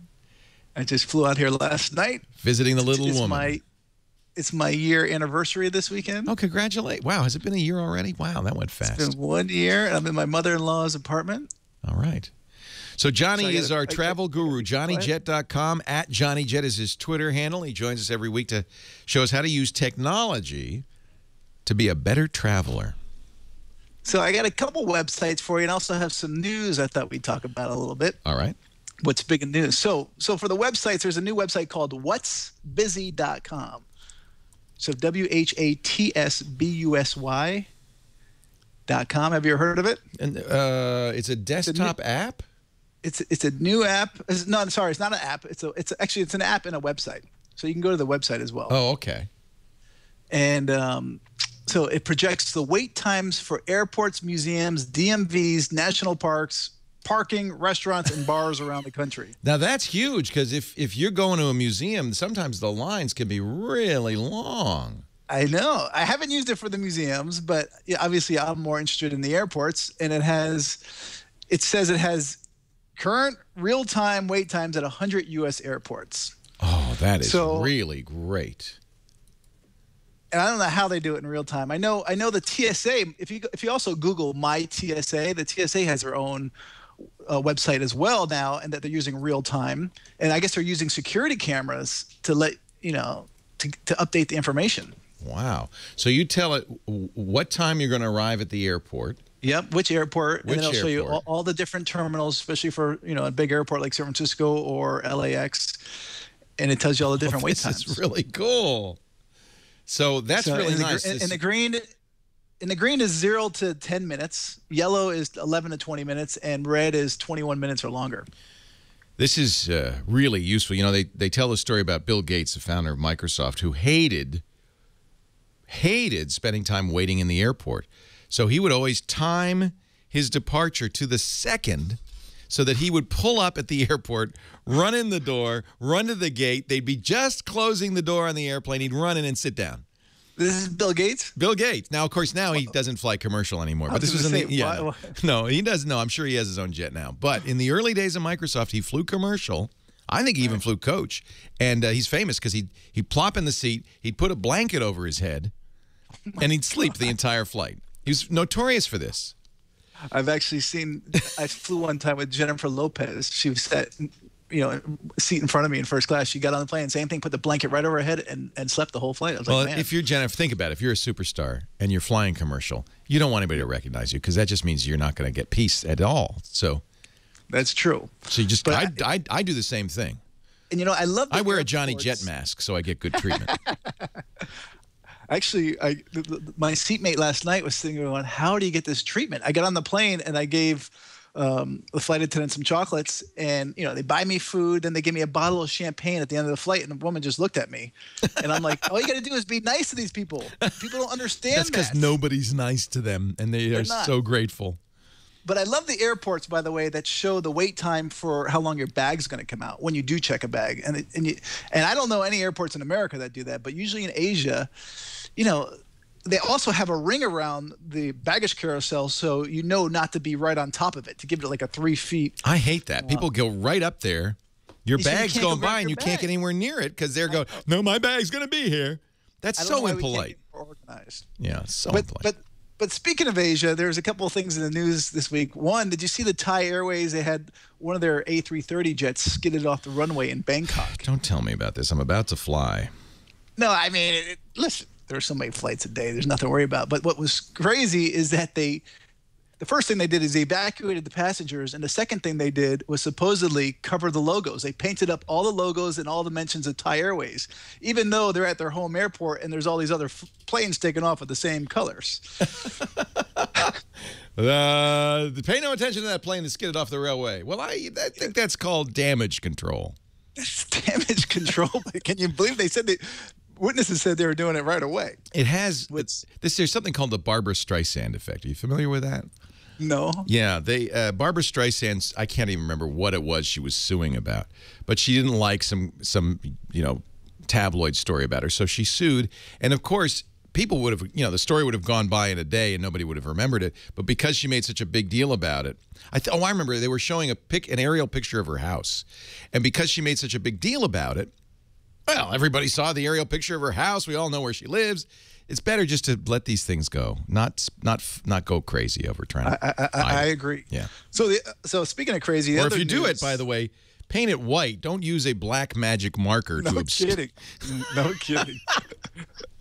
I think it's pretty obvious. Plane, but I think they actually painted it on the actual plane as well. It looks not like just the photos. Yeah. Nice. But that's what I heard. So anyway, also United, I don't know if you heard about their mistake fares this week. No. For 15 minutes, they were not charging any prices except the security fees. So it's free. All these people got $5 and $10 fares. It was just now when that happens, usually the companies say, "Oh, that was a mistake. Give us more money." They don't, but they honored it this week. That's they just nice. came out yesterday saying they're honoring it. See, that's good PR. That means more people go to the United site now and hope that this is going to happen. And when it doesn't, maybe they'll still buy a ticket. This day and age, everyone has Twitter, and it's just and Facebook. It's just it's not worth it. There are no secrets. secrets. The other news, and I was down in Anaheim with GoGo, the in-flight internet. They flew me out for their big announcement, which was starting in 2014. Virgin America is going to launch new Wi-Fi service, which is supposed to be 6 times to 20 times faster than it is right now. I saw that. 60 megabits per second. 60 megabits. Now, remember, you're still sharing that with 100 people on a plane, but that's a lot better. well, also their executives told me the bandwidth is tough on San Francisco to New York flights because everyone's online. Well, it's that bozo next to you that's watching Netflix, and the other one on the other side is Skyping. You can't. You don't do that. Be considerate. Be considerate of your neighbors. How does that work, the go-go stuff? Is it a satellite signal or is it a ground signal? Did they explain that? They did. So this new one's going to be a hybrid. It's going to be GTO, ground to orbit, and also air to ground, ATG. So they're going to use a little bit of both. That's why it's going to be so fast. They'll double it up. And did they say anything about latency? They probably didn't. That's kind of a geeky kind of subject. Yeah. I think what that is. Well, some of our viewers want to play Call of Duty on the plane, and I think that's probably out of the options there. No, but a good tip for GoGo, by the way, if you want to get cheaper internet, buy it in advance. If you wait till you get up in the air, they charge a lot more, especially like on the LA to New York flight. I think it's $26, but if you buy it in advance, you can get it for $14. Oh, wow. Good deal. I should do that. I'm going to be on a plane on Tuesday. Did you fly on Friday the 13th, Johnny Jet? I did last night. You're not a superstitious man, I take it. Do you know there was a flight, by the way, on Friday the 13th that goes from, I think it was the Finnair, it goes to HEL, Helsinki. flight 666. To HEL on Friday the 13th. Number 666. I hope that was empty. JohnnyJet.com, Leo Laporte, the tech guy. Flight 666 to HEL on Friday the 13th. And I bet it was loaded up. And it was full of people. That's hysterical. So I wouldn't be doing that. Sorry? I wouldn't be flying that one. No, I was at Flight 666. I have you up now, Heather. You can talk. Oh, sorry. HEL is Helsinki. Helsinki, got it. Yeah. Helsinki, yeah. I think it was Finnair. Yeah, I'm sure it is. That's You hysterical. can Google it. It'll tell you. I saw it in the news yesterday while I was flying, by the way. And I'm like, great. Today's Friday the 13th. And the plane was filled with black kitty cats. Friday the 13th travelers take their chances on Flight 666 to HEL, The Guardian reports. And they had to walk under a ladder to board the plane. And it was filled with black cats. And you know, my flight, by the way, was fairly empty. And I'm wondering if that had anything to do with Friday the 13th. But people were able to get their whole row and coach and sleep. Wow. I sat in the exit row. So I think that tells you that Friday the 13th is a lucky day to fly. It's a great day to fly. Yeah. Yeah. Especially to hell. You can get cheaper flights, probably. It's from Copenhagen to Helsinki. It is Finnair, yeah. Okay. Yeah. Okay, hey, great, Johnny. Thank you. Hey, I won't see you for a month. I know. Thanks for pre-recording with me. I really appreciate you doing that. Hey, my pleasure. Anytime. And I'm so excited. I can't wait. And you said that the Wi-Fi on the Seabourn is $400. Yep, but I'm going to send them. Well, that's all right. No, I don't mind. But is it for both weeks or is it $400 a week? no, for the cruise. It should be for the whole cruise. At least it was when I flew last. And is it for only one device? That I don't know. I think it's the same login. So I think you can't be on the same. I don't think you can be on two at the same time. Yeah, because Natalie, she was on her own computer, and it was double the price. Yeah, Lisa and I can work that out. That we have one account that we just don't get on. I will email them. You don't have to, Johnny. That wasn't why I was asking. They should hook you up. I understand, but they should hook you up. All right. If they don't, it's not a big. I cannot wait. I cannot wait. What day are you leaving? So I can let them know. The cruise leaves on the Sunday, I think. It's okay. It's the Odyssey from Venice to Istanbul. It's the 2-week Adriatic cruise. I'm so jealous. I know. I cannot wait. I'm so excited. Everybody who's been on that cruise tell me it is unbelievable. You loved it, right? So don't be alarmed when you're going. Of course, and don't be alarmed when you're going through like the lunch buffet and you get your food, and all of a sudden one of the waiters is there and they take your food. They say, "Oh, let me walk you to the table." They don't even want you to carry the food. And I'm like, whoa, get your hands off my dessert. I wasn't sure what was going on. I thought they were trying to take my second dessert away from me. I'm excited. All right. Istanbul's not Constantinople. No, Istanbul. Not Constantinople. Thank you, my friend. I hope you have a great trip. All right. And I hope you have a wonderful month, and I'll see you in October. All right. Take care. Bye-bye. Bye. We'll miss you. See you later. Bye-bye. It's a whole month. Like, we'll have longer hair. And everybody will look different. Yeah. You'll be tan. I'm hanging up. Bye-bye. Bye. See ya. Here is our new Hey, Scott Forstall to Johnny Ive. someone had an explanation for why you had to go to the store to get the phone. Why? Oh, is he on the line? No, he couldn't get through, so Okay. he, what do I want to say? Google Plussed it to me. Where did it Yes. go now? It basically has to do with the fingerprint reader because they need to teach you how to use it. Yeah? Here we go. You're so stupid that we're not going to let you pre-order the phone. If they built a feature into the phone that requires that you go to an Apple store to learn it, they have I'll made read a what Luke horrible said. mistake. Not pre-ordering. They Hold need on. the- Hold on. We'll do it on the air. Okay.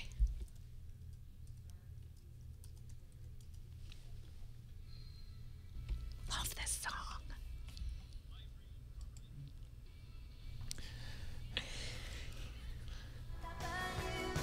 This is Heather's song. Oh, totally. Oh, my God. Leo Laporte, the tech guy. Nathan Staten, our fabulous musical director, picking music to make Heather happy. And I'm all for that. The Go-Go's. So we have a listener who couldn't get on the phone, but he did telegraph you, Heather, with his thinking. Now, this isn't Apple's thinking, but his thinking as to why Apple is not letting you pre-order the iPhone 5S. You can currently pre-order the 5C and have it delivered to you on September 20th, but you cannot do that with a 5S. You must go into an Apple store or a phone store. Why? I don't know where he heard this, actually, but he says they need the customer in person so they can show them how to operate the fingerprint reader. This way they don't get bad PR from press, that's redundant, from customers who are tech challenged and report to the world the fingerprint reader sucks because they didn't know how to use it. It'll also prevent tons of tech calls later on asking how the fingerprint reader works. That's from Luke. That's an interesting thought. I mean, it certainly is a technology people aren't familiar with. I've seen the training involved, and they've done a good job, I think, of on-screen explaining. You need to do it several times, and what they show is a fingerprint, and as you repeat the thumb press, it shows the ridges slowly filling in. Our correspondent, Andy Anako, who works on our MacBreak Weekly show and was at the event and played with the 5S, said that initially it's hard to remember not to push it in, because if you push it in all the way, it acts as the home button and pulls you out of the fingerprint setup. So it's conceivable, but I have to say, if Apple's position is that this fingerprint reader is so hard we have to teach you how to use it, they're going to have a problem. They can't, nothing, and this is, by the way, this happens to me all the time. When a company has a new product, they very often say, well, let us sit down and teach you how to use it.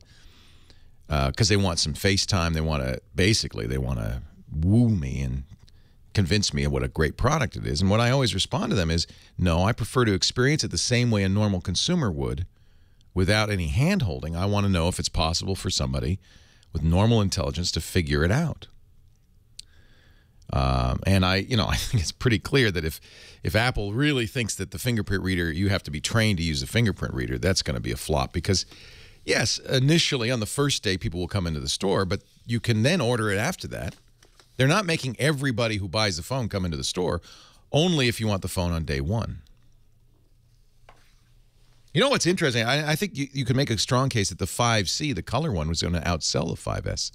I bet you that's Apple's expectation. Not merely because of the lower price, but because people want a color phone. And I don't think people are that excited about the fingerprint reader. I didn't mention one other feature of the new iPhone that people probably will be interested in, and that is a somewhat improved camera. f2.2 means it's faster in low light. It has bigger pixels. They've increased the size of the sensor. That means also better low light performance. And the biggest difference you'll notice immediately is instead of one LED flash, it has two. And they've done something nobody else has done. It's quite brilliant, I think. The LED flashes have two different colors. One's bluer, one's yellower. Of course, a blue flash is better outdoors, a yellow flash indoors. It wants to match the color temperature of the room you're in. So what the flash does, now initially this may be disconcerting, is it flashes twice. The first time it flashes to see what the color temperature is of the room. Or maybe it doesn't flash, maybe it just takes a picture. I'm not sure how it works.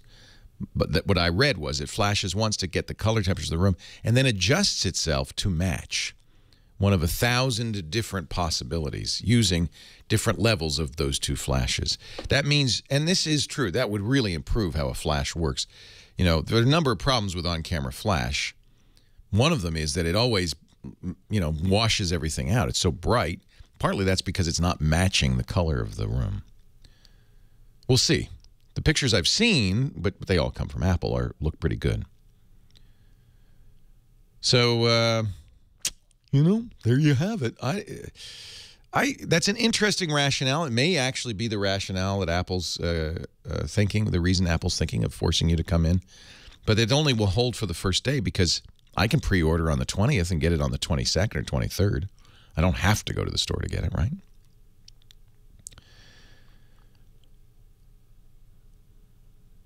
By the way, and this is an interesting story, Tech Talk from KFGO is in our chat room. He says, Apple failed to create excitement for the 5C because while the iPhone 5 pre-orders sold out in under an hour last year, you can still go to Apple's website right now and order a 5C in any color you want, in any memory size you want, for any carrier you want. And it will still ship on the official release date.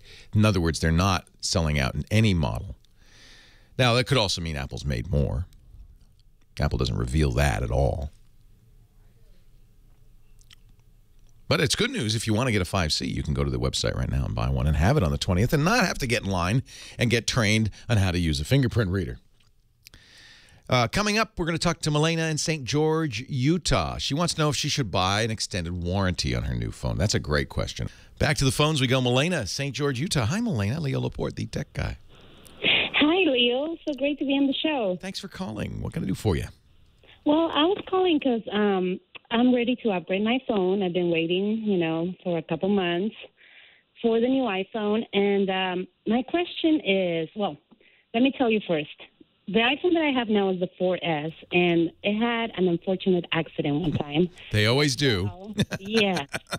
And it fell into the icy, cool water of this cooler we had at a picnic. And so, yeah, it went through the rise and all of that good stuff. And because Apple Care wouldn't cover my submersion. That's right. That's thing. right. So, they have a new kind of Apple Care. The old Apple Care didn't cover damage, accidental damage. The new Apple Care does. It's called Apple Care Plus. It's not cheap. It's $100. And and it's not cheap in another respect. You can only call on it for 2 years, and you can only cover it only covers 2 incidents. You know, and you have to pay $79 each time. Oh wow, yeah, that's kind of pricey. So let's say you break your phone once in the first 2 years, you've paid $179 for the replacement, and if Apple's nice, they'll give it. How much do they charge you for your 4S after you dunked it? Well, they didn't because I did the rise and it started working. Oh, all right, and good. So it worked. In many cases, they'll give you a new one for $200. Okay. Yeah, I didn't even try. I said, well, you know, it's working, so. I think a lot of times with extended warranties in general, these are profit centers for the companies. You're basically buying insurance. And, you know, those big insurance buildings you see downtown, those weren't built because they're losing money. Insurance is a profit center. And so Apple's selling you insurance, or Best Buy selling you insurance, Square Trade, whoever it is making money on it. But the nice thing is if you have an accident, you don't have to worry about it. It's kind of no sweat. Which leads me to the question. So what do you recommend? Like, what's the best insurance Well, I'll tell you, I never buy Apple Care because I figure but I'm not typical, but I figure I'll self-insure. It'll be cheaper over the lifetime of my phone purchasing. But if you're the kind of person that, you know, has trouble with your phones a lot, it might be worth it just for the peace of mind. Leo Laporte, the tech guy. Well, hey, how are you today? Leo Laporte here, the tech guy, hour 3 of the Tech Guy Extravaganza, in which we talk about computers and smartphones and home theater. We talk about the new iPhones, for instance.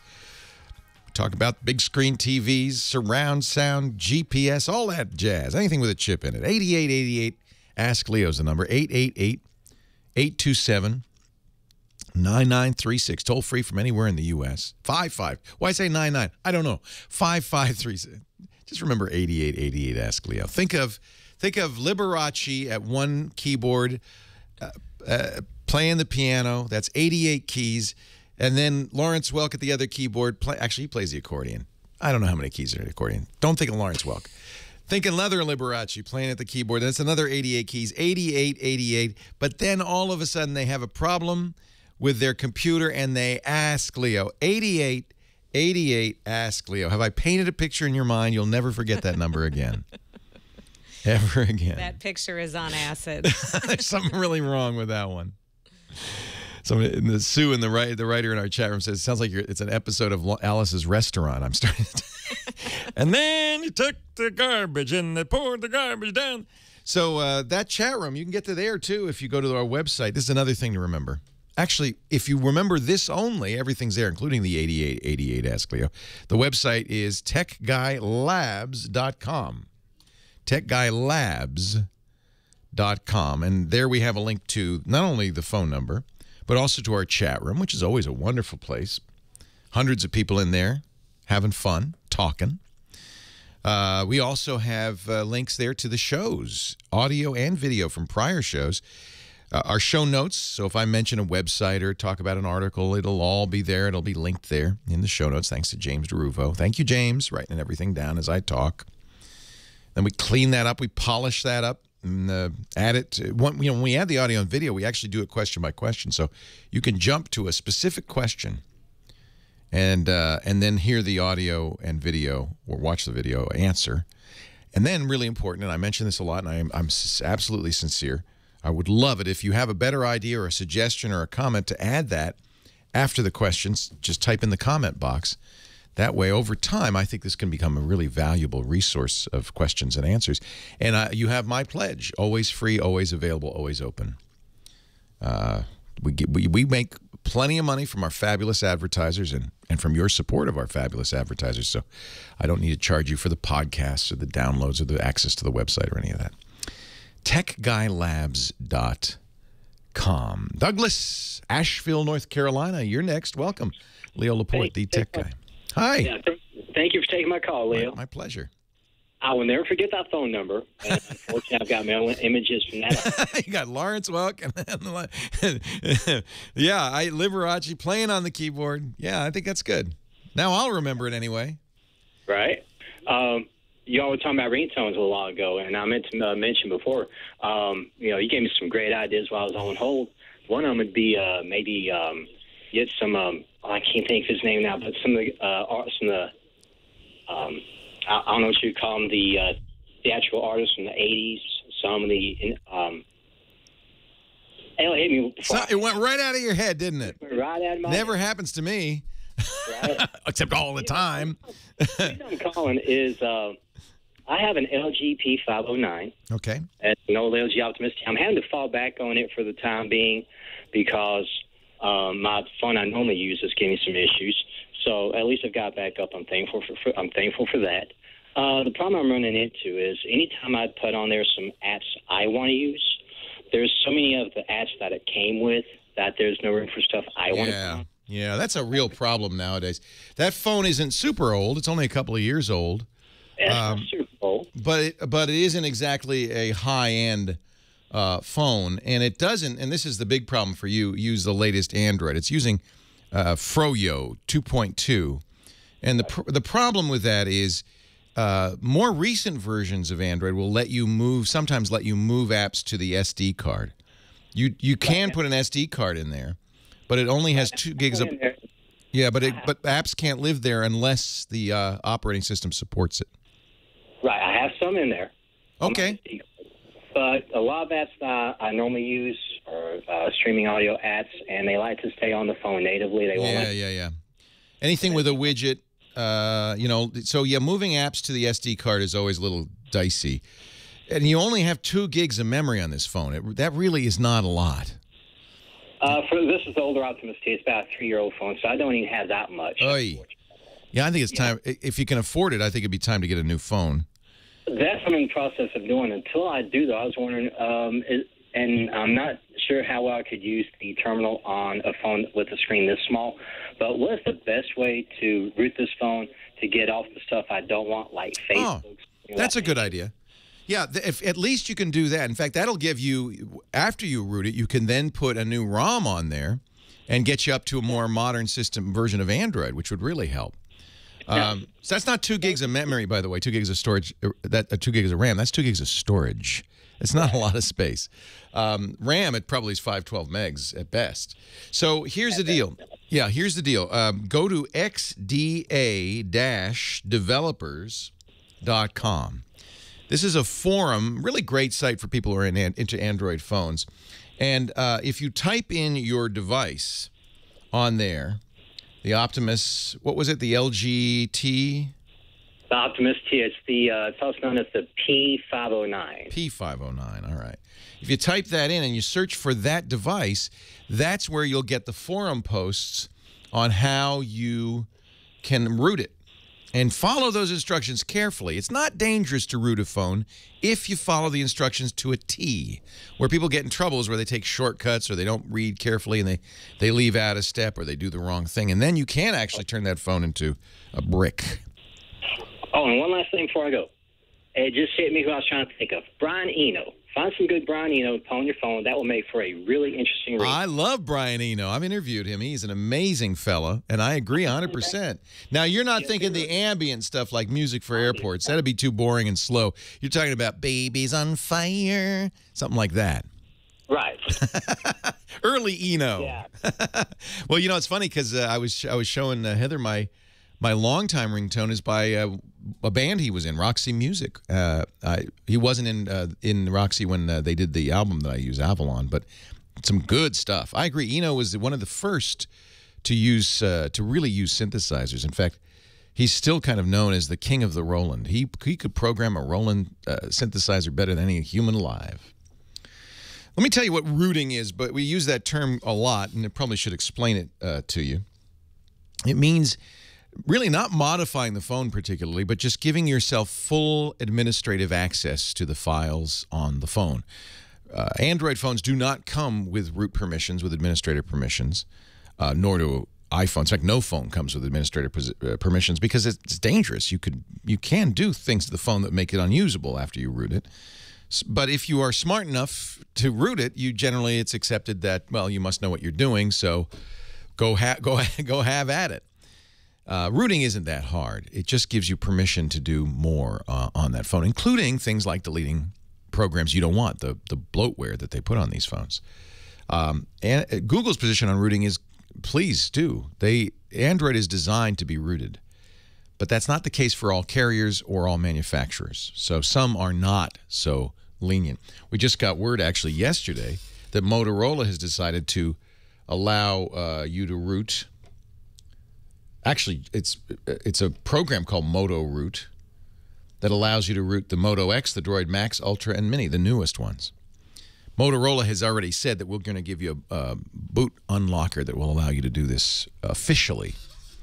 But again, they don't like you to do it unless you know what you're doing.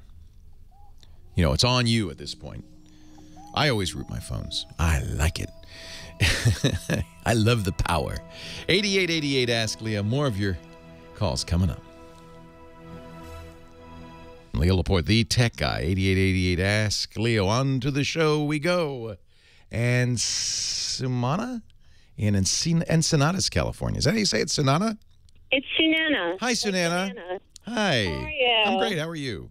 I'm excellent. It's always so excellent to talk to you. You're my go-to guy, and I've got a really important question for you today. Okay. Yes, I will marry you. No, that's wrong. That's the wrong question. What can I do? What can I do for you? Sunana fell off her seat on that one. This is something you probably don't even know about the University of Colorado at Boulder, where my son is. Yes. But there is a really great nonprofit based there called the National Center for Women in Technology. I didn't know that. That's great. Yes, they're based there at the Atlas Institute.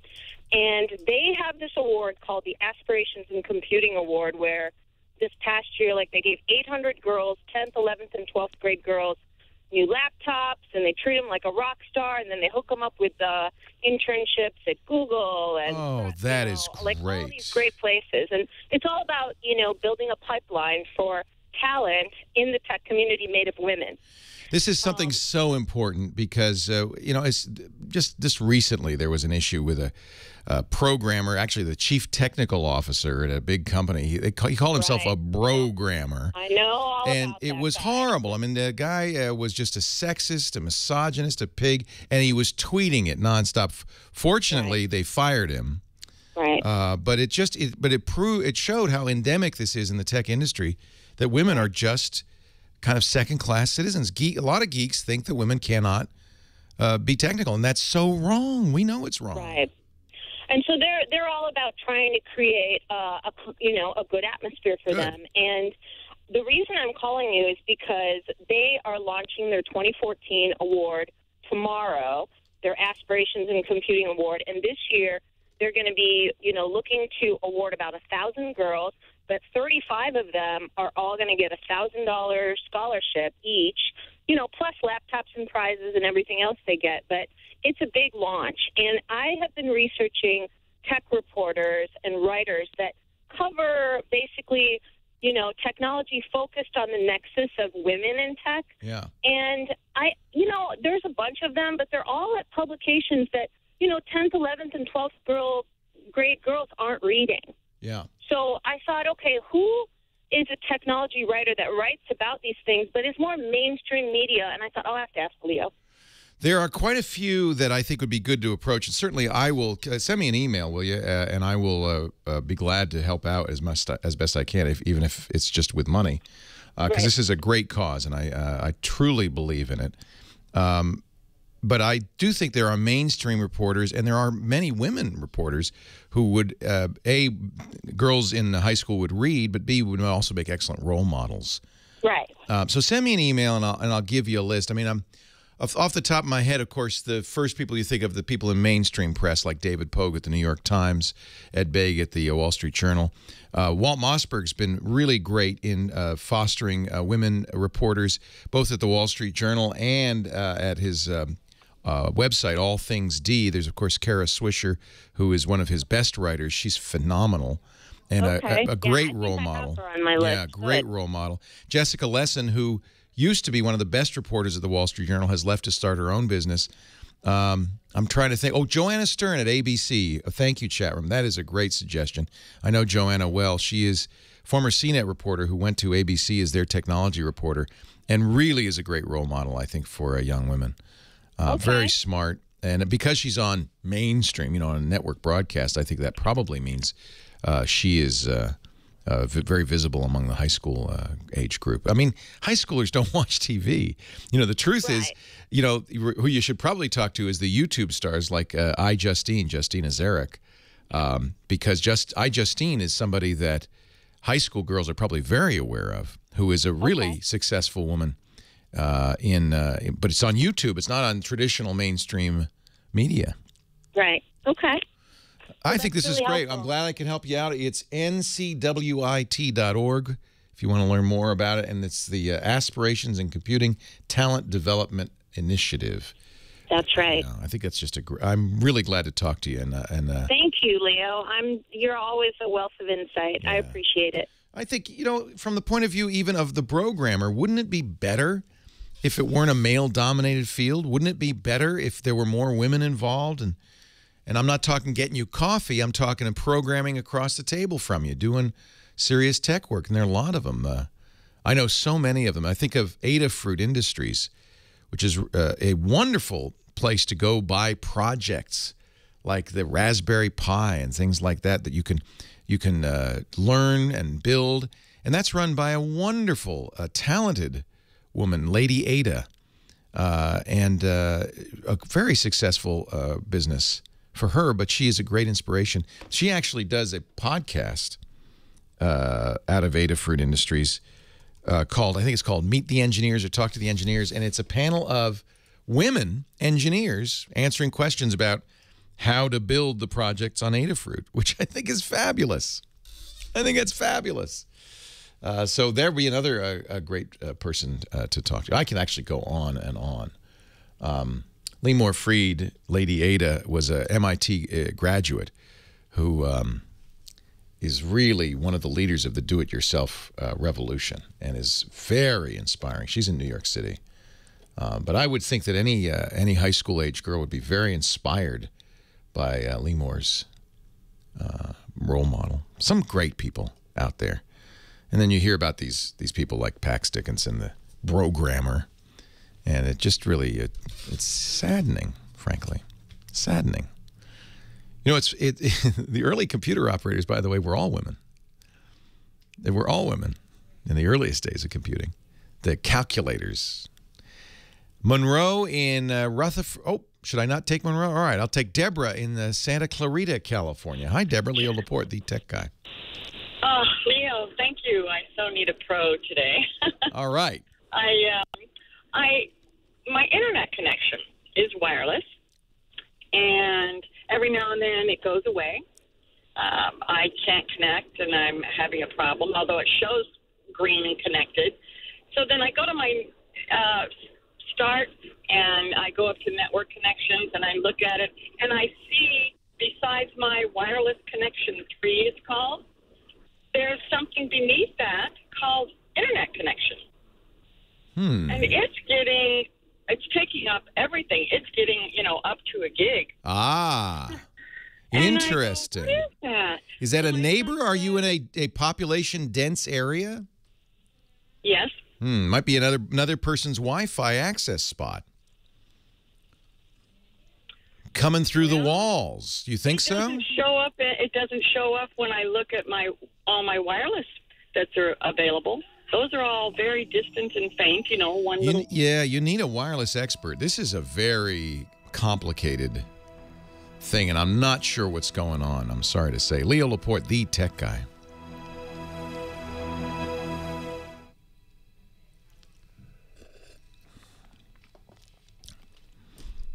There's so many things this could be. I just don't know what it is. It's kind of, this is a hard one for me. Yeah, Effin Dunn, would you go over to her house? Because I have no idea what's going on over there.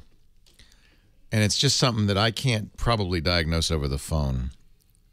She's not connecting to her own connection? Is that it? It's possible.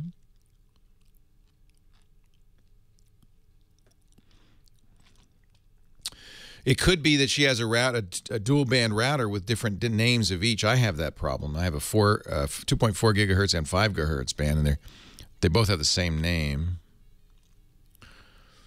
Yeah, I'm not sure what exactly was going on, and I just don't, unfortunately, have time.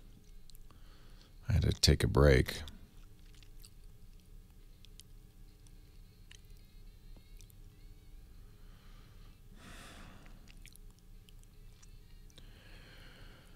So, Deborah, if you don't know if you're still listening, you could try our chat room. They have some ideas for you. It's one of those things where what would really be best is to get somebody who knows what they're doing to come over with a Wi-Fi analyzer to see what's going on.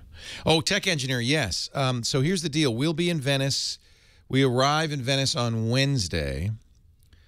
We're staying at the Hotel Luna Baglioni. And we will be there till we leave on the boat on Sunday. I wasn't planning a Venice meetup. Not Venice, California, no. Venice, Venezia, Italia, in the Veneto. But maybe we should do a little meetup. I'll take some time to be available at a bar. Maybe we'll all meet at Harry's Bar. How about Thursday night at Harry's Bar? No? Lisa says we're not allowed to work. Tough shit. I don't want to go. No. Oh, sorry. Never mind. I am not in Venice next week. You're right. I shouldn't be doing that. I'm sorry. We wanted to get together. No, you are exclusively mine. I live for my fans, but I live more for you, so all right. For 3 weeks, guys. We're on vacation. She says for 3 weeks. No work, no meetups. But Harry's Bar is nice. The chat room is pretty much supportive. I rarely put my foot down. I'm putting it down this one time. Other than that, Leo gets to do whatever he wants. Okay. Mwah. I love you. Stop saying. All right. Sorry, tech engineer. But if you happen to be at the... No, okay, never mind.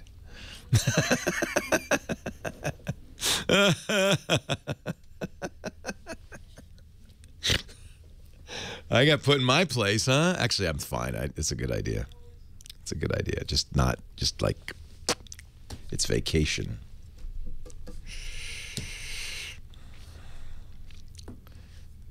Hotel Daniele in the lobby bar. Is that a good one, Murray? All right, we'll go there. Somebody told us that the restaurant we should go to is La Caravello. It's in the Saturnia Hotel down the street. Murray, you got a recommendation for a good restaurant? Oh, Murray, I'm not thinking about money, which is like... I think that's right, A-Tort, but... Aw, Jennifer, did you see that? Mike loves Jen, and he's wishing you a happy 5th anniversary. Aw. Is she in the other room in chat? Really? There are no bad restaurants? That's probably true. They're bad restaurants. There's a Burger King in Venice. Dee-dee-dee-dee. Dee-dee-dee. I know. I'm so bad.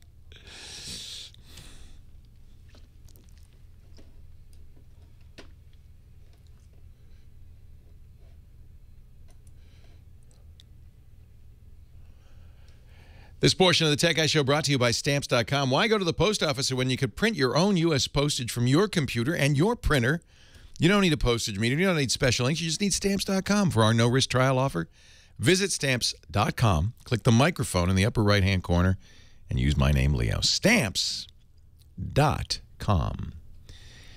Yeah, we were talking with Deborah about her Wi-Fi issue, and I'm afraid it's just too complicated, Deborah, for me to diagnose over the phone. Wi-Fi is tricky, and it could be all sorts of things. And unfortunately, there are a lot of devices along the chain that can go wrong. There's, of course, your internet service provider itself. There's the router that you're using, frequently resetting that or unplugging it and plugging it back in will fix problems. And then there's the computer itself. And at any point along the way, there can be interference. There can be all sorts of problems. There can be other Wi-Fi signals with similar names. F and Dunn's in the same area as you are. She says the Geek Squad at Best Buy is pretty good. They could come in and probably fix it. I tell you, we have a full-time practically engineer here who's our network specialist. I've talked about Russell before. He's brilliant. And he's spent a lot of time getting our Wi-Fi working in this building, and it's still not perfect just because there's so many people using it, so many signals, and it's just tough. Radio technology is a dark art, says William Becker, and he's absolutely right. Let's go to Juan in L.A., Leo Laporte, the tech guy. Hi, Juan. Hey, Leo. Thank you for taking my call. I really, really appreciate this. Long time listener to the show. Thank you. A couple of months ago, my hard drive from desktop went out. The information was backed up, but someone in my household unfortunately deleted that, so therefore being able to not share backup with someone else. They deleted your backup? Ugh. Yeah, they. What's this file? I don't need this. Yeah, tell me about it. It was painful. But here's what I found on the hard drive. I'm getting a message, and it's called a data error cycle redundancy check. Oh, CRC error. Okay. So my question to you is that a fatal error? No. No way to recover it? Not necessarily. So they're different. There are two different categories of hard drive errors. There's physical errors and there's soft errors. CRC error could be a symptom of a physical error, or it could be purely a soft error. A physical error is there's a gouge on the disk, or the head is, misaligned, or usually physical errors mean the hard drive doesn't work at all. It means, maybe the circuit board is blown or whatever. Those are expensive to fix, frankly. Soft errors, not so expensive, not even so dramatically a problem. CRC is the cyclic redundancy check. It's a check to make sure that the data that you're reading or the integrity is there, that it's not damaged. If it fails a CRC error, that means something's gone wrong, and it can't. You can't trust what I'm reading. And in fact, most hard drives, if they get a CRC error, will just stop. Could just be a bit was switched by accident on the hard drive, and that's an easy thing to fix. Chances are a CRC error is not a hardware error. It could be, though, because what we don't know is what's causing it. Of course, if you desperately need the disk fixed, you could bring it to an expert. You might be able to do this yourself with a program called SpinRite. And in fact, this is a great candidate for SpinRite, probably. What SpinRite does is it finds sectors that are hard to read or giving poor readings, tries to get the data off, moves it, and then marks that sector unusable and goes through the whole hard drive and does that. Sometimes it could take a long time, days sometimes, maybe weeks. Probably not weeks. SpinRite's available from grc.com. It's not inexpensive. It's about $80, which is the price of a new hard drive. So if you have you said you don't have a backup. If you had a backup, I'd say don't even bother, just get a new hard drive. But if you really want to get those files back, you got to figure out, what's wrong and move the data off of that. So I would suggest SpinRite, or bring it to a shop where the person will probably use SpinRite, frankly. SpinRite is non-destructive. It goes independent of file system, independent of operating system. It just looks at the disk and goes step by step through the disk, looking for sectors it can't read, reading them until, and this is where the reason it succeeds is the operating system, after 20 or 30 reads, it just goes, I can't read this, and gives up. SpinRite never gives up. Just keeps trying until it gets the data and moves it. And I'm sorry this happened to you. That's the best advice I can give. You probably don't need to spend the thousands of dollars you'd have to spend to get a hardware fix. That's places like Drive Savers, where you send it to them. They have a guy in a bunny suit in a clean room. He disassembles a drive, replaces broken components, puts it back together again. Or, worst case scenario, takes the platters out of the old drive, puts it in an identical new drive, puts it back together. It has to be done in a clean room. That's why it's $5,000. Yes, indeed. Rutherford, New Jersey. Hello, Monroe. Hey there, Leo. How you doing? I'm great. Welcome. Thanks. Actually, I got onto your program because I was looking for some other problem on a back one, then I came up with this one. Hey. So perfect, and I've enjoyed listening to all the stuff you don't hear on the other side. Anyway, no, they don't get geeky on the other one. Don't do that. Anyway, I've got this MacBook Pro. It's just a little over 2 years old. It's got the 4 gig RAM. Yeah. And I get the occasional spinning beach ball of death, the occasional blue screen. And I'm just thinking, because it's only got 4, and I can now upgrade to 16, it's not outrageously expensive. We're talking about $140 or so. What sort of improvement would I see if I did that? The beach ball usually is not because of a lack of RAM.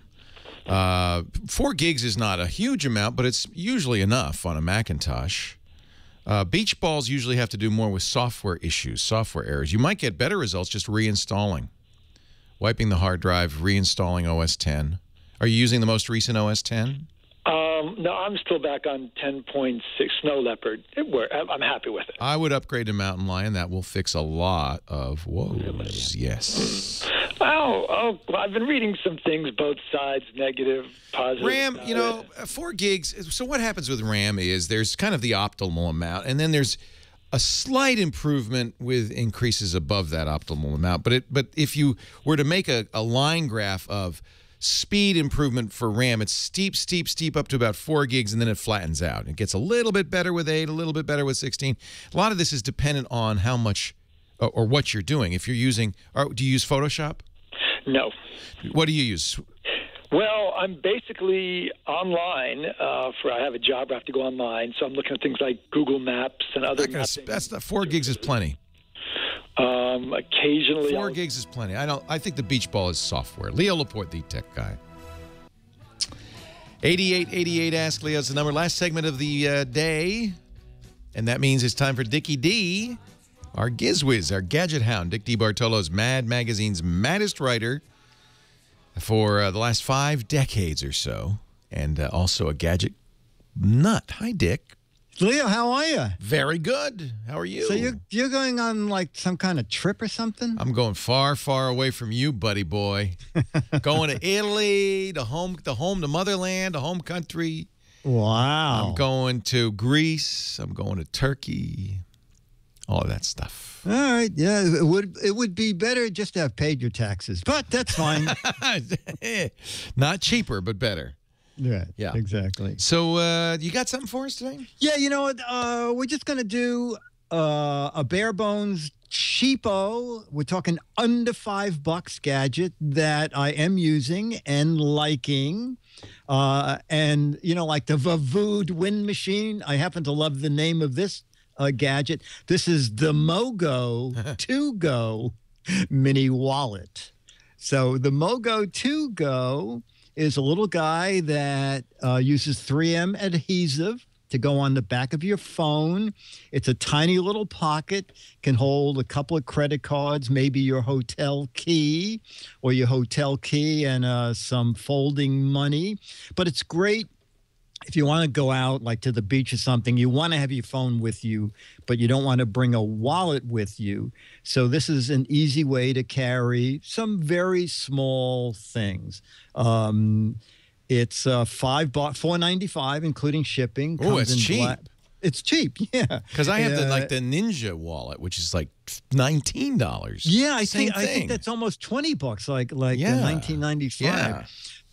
Comes in black or white, and strangely, I don't know why they did this. It says, you know, fits the iPhone 5 and the Galaxy 4, but then further on it says, or any smartphone that has a flat back, and you need a little bit of a very small area, about 2¼ by 3 3/4.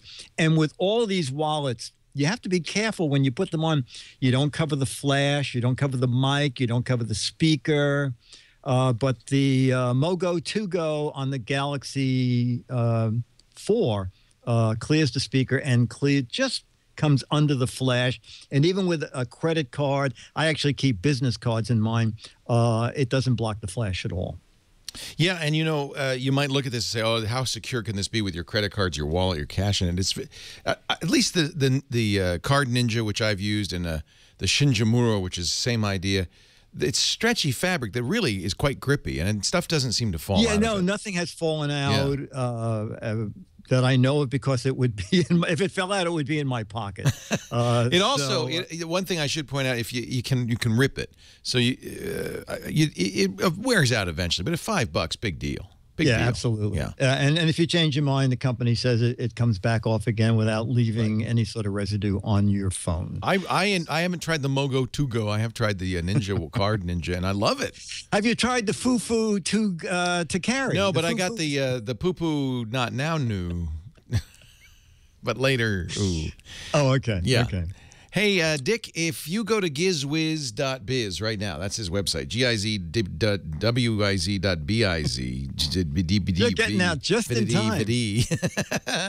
You will find the What the Heck Is It game. What the heck is that? Yeah. Yeah. Exactly. Yeah. I wonder myself. Okay, you scroll down here, and there's a button, big button. What the heck is it? I go in the warehouse, and I take a camera, and I close my eyes. And yes. Film something. I believe that's on the web. Prosthetic tongue, if I'm not mistaken. But who knows? Be. Who knows? Could be. For the tongue impaired. You can scroll down and see previous What the Heck Is It contest games and winners. A point being that it's not the right answer that is most likely to win an autographed copy of Mad Magazine. He does have 12 for the right answer.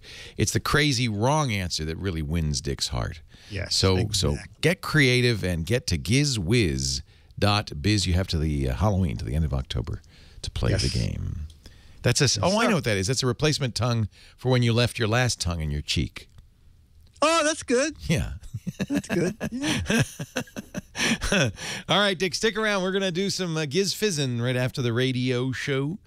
Before we do that, I will take a call or two more. We got Gail in Covina, and she wants to know how many G's for a new iPhone. I think that must be missing something there. 1,000 G's. All right, let's see what's going on with Gail in Covina, California. Hi, Gail. Leo Laporte, the tech guy. Hi, Leo. I would like to go to Harry's Bar. Yeah. Let's go have Bellinis in Venice. Why not? That sounds great. In the meantime, here's my question that I don't hear too many people ask about, and I listen all the time. Good. With this new iPhone, I have unlike Heather, I've got a 4. So mine is pretty archaic. It's time, yeah. Yeah, and so I'm looking at the 5S, and how many gigabytes? My husband is the type that feels like more is better. Yeah, and that's not necessarily true. They have 16, 32, and 64, and each step up is another $100. Yeah. Which is not a lot of money, but it is a little pricey for what you're getting. Right. I used to say buy the biggest because we were storing our music and our pictures and lots of apps. But what I've noticed is that more and more I stream music. I don't necessarily keep all my pictures on there. My need for storage has gone down. Well, how big is your iPhone 4? My iPhone 4 was the biggest at the time, 16. And you've survived? And I've survived. Have you gotten to the point where you have to delete stuff because you run out of room? No, and I have a gazillion photos. I don't have the music. And I don't see that I will. It's really photos, it's media files that take up the biggest space. Yeah, and I never thought I'd have all those apps, but guess what? I do.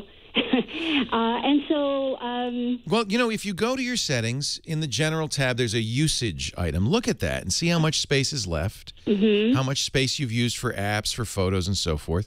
16, if you got by with 16, you should get by with 16 now. Maybe you want to get 32 just to be safe. I think there's very few people who need 64 anymore. And I even have a 64-gig iPhone 5. Never came close to filling it up. Okay, great. That's what I wanted to know. Yeah, I think, it's your husband has one point, which is you can't upgrade it. So you got to kind of make the best guess you can now. Yes. You're stuck with it for 2 years at least. But I think in this case, 64 gigs is probably overkill. So 32 maybe, if you feel like you might want to have lots of photos on it. But especially since you don't put music on it, I wouldn't worry about it. 16 is probably fine. Hey, thanks for the call. I appreciate it. Have fun on your trip. Thank you. I appreciate it. We're going to have all new shows for you all the next 3 weeks. We've recorded ahead of time, and there's lots of great content, so don't feel like you're going to miss anything. I'm going to miss you, though. We do have another show this weekend, so there is more to come. But I will be taking off on Tuesday for a much-needed vacation. Aren't all vacations much-needed? Has there ever been a vacation? I don't really need a vacation. I guess I'll take one. No, they're always much needed. I'm only a little sad because I'm leaving before the iPhone 5S comes out. I would have loved to take it with me, but I'll just have to have it waiting when I get back. Heather Hammond, thanks for your help today. You're the best. Thanks to Nathan and everybody for listening. We'll see you next time. Leo Laporte, the Tech Guy. Well, that's it for the Tech Guy Show for today. I'm Leo Laporte. Thank you so much for joining us. Don't forget, the Tech Guy is just the tip of the iceberg. We do nearly 30 shows now on the Twit Netcast Network, and you'll find them all at twit.tv. We talk about Windows and Windows Weekly, Macintosh and Mac Break Weekly, iPad and iPad Today. You get your daily dose of tech news from Tech News Today, and our weekly roundtable show, This Week in Tech. It's all at twit.tv. And I'll be back next time with another great Tech Guy podcast. Thanks for joining me. See you next time.